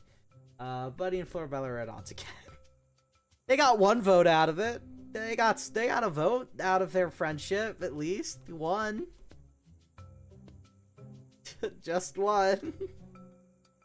She's I cannot believe I let him trick me into trusting him last tribal. Ah, he should have been gone. It was right there. The seeds are all planted, but I let him make me believe Amber should go. Ah. Chip is voting. Ace pulls Anita aside, asking her what the plan is if they go to Tribal Council. Anita's shocked at Ace's odd asking, telling him off for even thinking for a second they were still alright after that garbage pulled in revealing the alliance. Anita puts her foot down, insisting she isn't working with Ace, and she'd be hard-pressed to find someone who would be willing to work with him. Ace tries to counter that what he did wasn't that bad, but Anita stomps off in annoyance. Anita Eleanor's her way away. Power man. I took one just before the stream started. Man, it is hot. On an island. Cyrus pulls Eleanor aside, trying to get her to agree with working with Jeremiah. At first, Eleanor is still completely against it, but Cyrus keeps pushing and trying to convince her, playing the card that living in some cat's shadow for the rest of the game wouldn't make a very good case for winning at the end, and Eleanor to get the idea. Reluctantly, she agrees.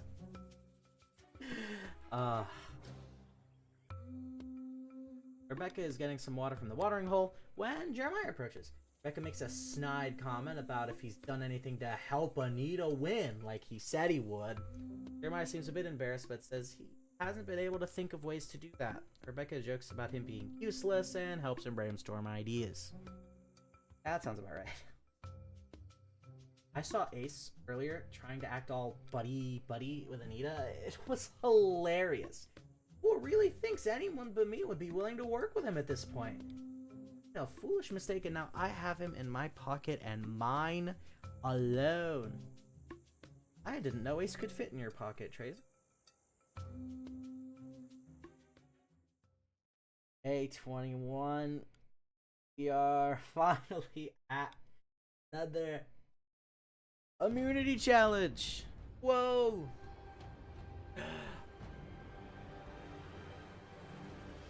Two members of each tribe will start the challenge belted together, having to race across a mud pit over and through multiple obstacles, retrieve a flag, and bring it back to where they started. A third tribe member will be waiting to crawl through their own muddy obstacle course with the flag to place it in a hole at the end. That will trigger a chest of puzzle pieces to open between both obstacle courses, where the final tribe member must solve the puzzle on their own. First tribe to solve the puzzle wins immunity.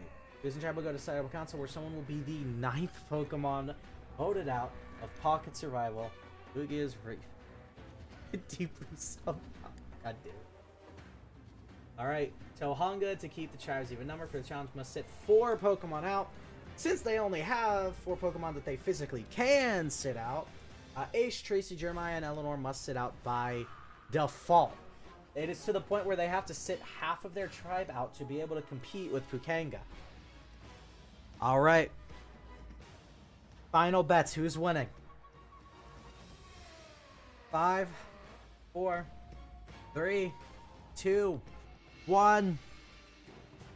Tohonga wins immunity.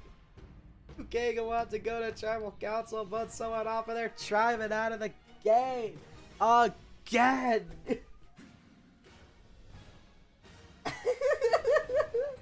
They're down again.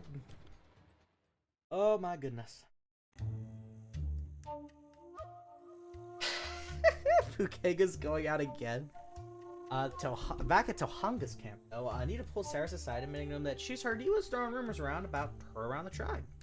Cyrus openly admits, saying she's in control of the tribe right now. It's bothering him. Anita shakes her head, insisting Farah is in the power position right now, having an in with everyone. If they ever went to tribal again, she could control things very easily, especially down the stretch. Cyrus seems to be convinced by Anita's words. Anita getting that manipulation game going. Farah is preparing the shelter to sleep for later tonight when Rebecca comes and asks what she thinks of everyone else. Farah tries to insist she liked everyone equally, but Rebecca knows she's been around Tracy and Jeremiah a lot.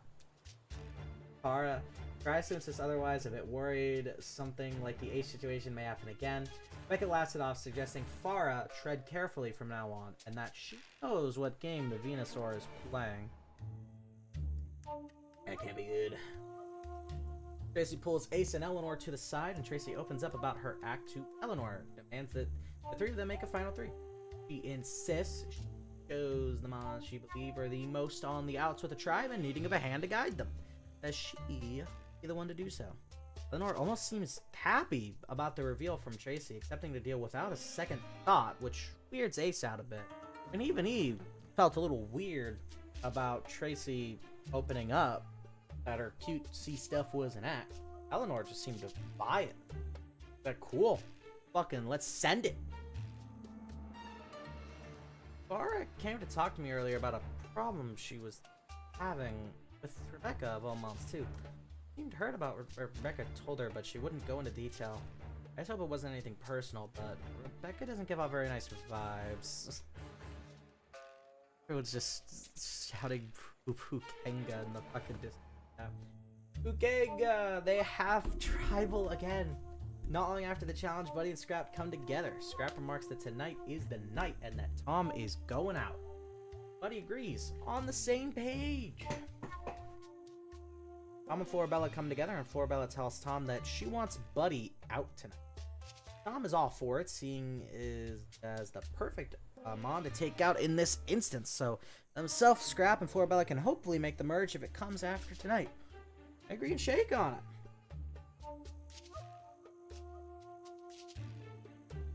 Scrap eventually meets up with Tom. The Magikarp makes a joke about Scrap acting weird.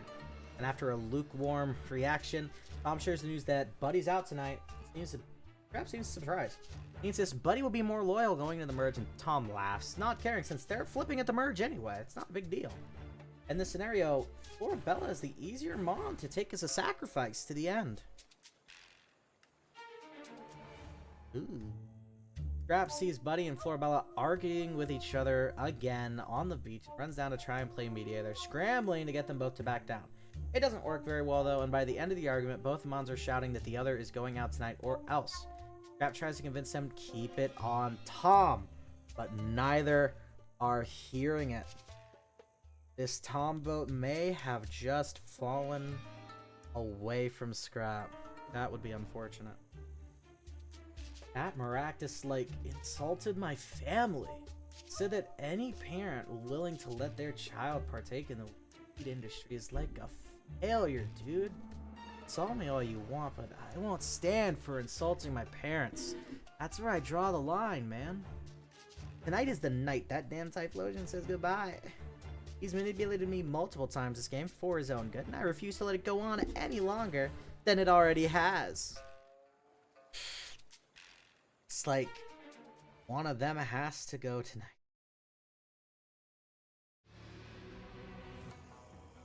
Crap, this is where who knows? It could go either way. Seems like the vote is between Florabella and Buddy. Well, Fukenga, do I even have to bring up another lost immunity challenge? We had a lot of hope after the reward, but that didn't seem to help as much as we thought it did, so maybe let's change the subject. Alright. Well, I heard there was an argument earlier at camp between two tribe mates, so what was that all about? Tom didn't get an actual vote last time, so he's technically never been targeted either. Neither of them have received votes, you're right. He's been at threat, but he's never actually been voted for. I am tired of being manipulated by the big beige oaf sitting behind me. I refuse to stand for it anymore, and I'm voting for him tonight. Listen, dude, I was just playing the game, but she had to make it personal and start insulting my family, which is where I draw the line. So I'm voting for her tonight. Well then, it pretty much sounds like two mounts are already on the chopping block. Damn right. Makes tonight's vote extra easy if you ask me. The target's already up. Just gotta side with one of them and fire off the other. Not that hard. Well, let's just see which side of the argument this vote aligns with. It is time to vote. Scrap, you're up first. If anybody has a hidden immunity idol and would like to play it now, would be the time to do so. Alright, once the votes are read, decision is final. Pokemon voted out will be asked to leave the tribal council area immediately. I'll read the votes. Also, I don't know how Twitch works. Is the stream going to be archived or will be gone forever? So it'll be archived for about 2 weeks, but I'm also making a separate recording because I usually post my VODs up on YouTube anyway. And plus, this is pretty fun, so I'm probably going to also make this into a video outright. So there'll be a VOD of it eventually. It'll probably be posted a while from now still, but there'll be a VOD eventually. Goodness, it will remain. Yes, it will. Alright, first vote. Florabella. That's one vote, Florabella. Buddy. One vote, Florabella. One vote, Buddy.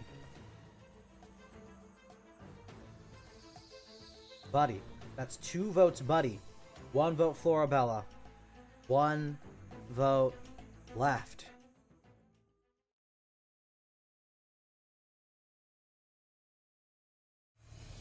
Ninth Pokemon voted out, and the first member of our jury, Buddy. You're gonna have to bring me your torch. Buddy, the tribe has spoken. It's time for you to go. That is unfortunate for Buddy. I tried my best, man. I really did. I don't know why Florabella had such a huge problem with me. All in the past now, I guess. Buddy goes home to mommy. Dude, Buddy would definitely... Buddy would love Rhea. Buddy would love Rhea Ripley. Oh, goodness. Alright. This is where we come to an interesting point. Because, we're halfway. We are officially halfway through. So... it's now a question of, do we want to take a pause? If we take a pause now, I can guarantee that we can finish this 8 p.m. 8 to 8:30 same time tomorrow. If you guys are all right with that, like tomorrow or Monday, whichever works best for everyone. Like starting around 8 or 8:30 still, we can finish this tomorrow or we can finish it right now. But it'll be like another 2 to 3 hours if we continue right now. I saw this coming, but it was stressful. Scrap was obviously going to side with what Tom wanted to do now, as he had no other... You're correct. He didn't have any other choice.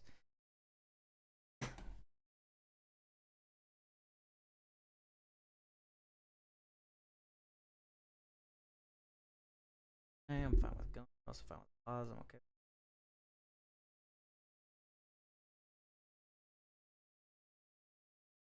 Yeah, I'm gonna say let's take a break for now. Yeah, let's take a break for tonight. We'll finish it. What works better for you guys? It'd be 8 p.m. EST. Either actually, I think on Monday it'd probably be more like 9 p.m. But which works better? Starting at 8 p.m. EST tomorrow, or starting at 9 p.m. EST on Monday? Whichever one works better, we'll do. We can get it. We could go either way. We could go about it whichever way we.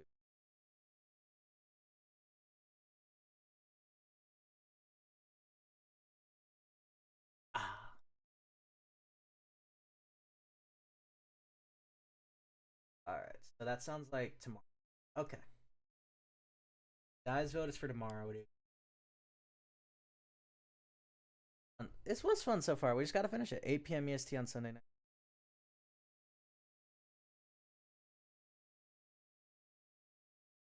Okay. Please do more of this. I was invested. Oh, definitely. I already have plans for next season. Actually, I'll just say this right now for everyone that's still here. Actually, at the end of the last PowerPoint, the logo reveal for next season happens. So I got next season ready already. I also technically have the season after that. I have a plan for that one as well, if it gets there, which I'm hoping. But I don't have the logo or anything there for it. I just have like a loose plan. So yeah, big W. I missed it. Oh no, it's not at the end of this. It's at the end of like the finale. Like how with actual Survivor, where they'll do like, oh, this was the finale. The finale happened, and now here's a preview of what's happening next time. Considering we are said to be halfway done, it's likely we are tragically done with the Fukang arc. Yeah, so basically at the end of tomorrow's stream, we will get the last thing.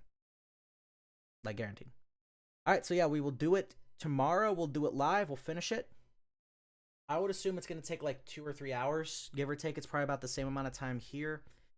Granted, because of how the merge works and less Pokemon show up, like the episodes do start getting a bit lesser, so that's why I'm saying probably maybe closer to 2-ish. Maybe 2.5. I think 2.5 is good. With the the merge gets dramatic. Orbo, Scrap, and Tom become the first 3 merge boots and revive the Fukanga spirit. Dude, the merge gets dramatic. Like I said, there are some tribals that I am really excited for you guys to see. There's like a very big one that comes to mind. I can't spoil anything. I'm not going to spoil when or what, but it gets... One of these tribals is really fun. Oh, a lot of them are fun, but one of them is extra fun. Alright, I'm gonna stop the stream for now. What's the exact slide? Oh yeah, let me see what exact slide we would be on right now. Just finished episode 8. Let me pull up the full PowerPoint and then just not show it to you guys.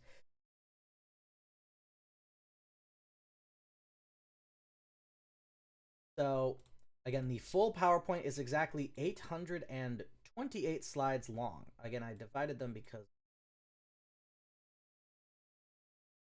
we are roughly around just finished out. That is slide 461. So, I believe there is actually a little less than 400 slides left. Yeah, there's about 367. Still a lot. But yeah, we're halfway through episode 1. Gotta make a tier list for this. Yeah, go ahead, you guys. Just gotta remember which 20 contestants were partaking. I'll like put pictures. I'll post the pictures up. All right, yeah, I'm gonna end the stream for now. I'm down to continue chatting however long you guys want in the chat. Yeah, I'm gonna end stream for now. We will continue, and I'll post the picture and the names of that for you. All right, so for now, bye bye.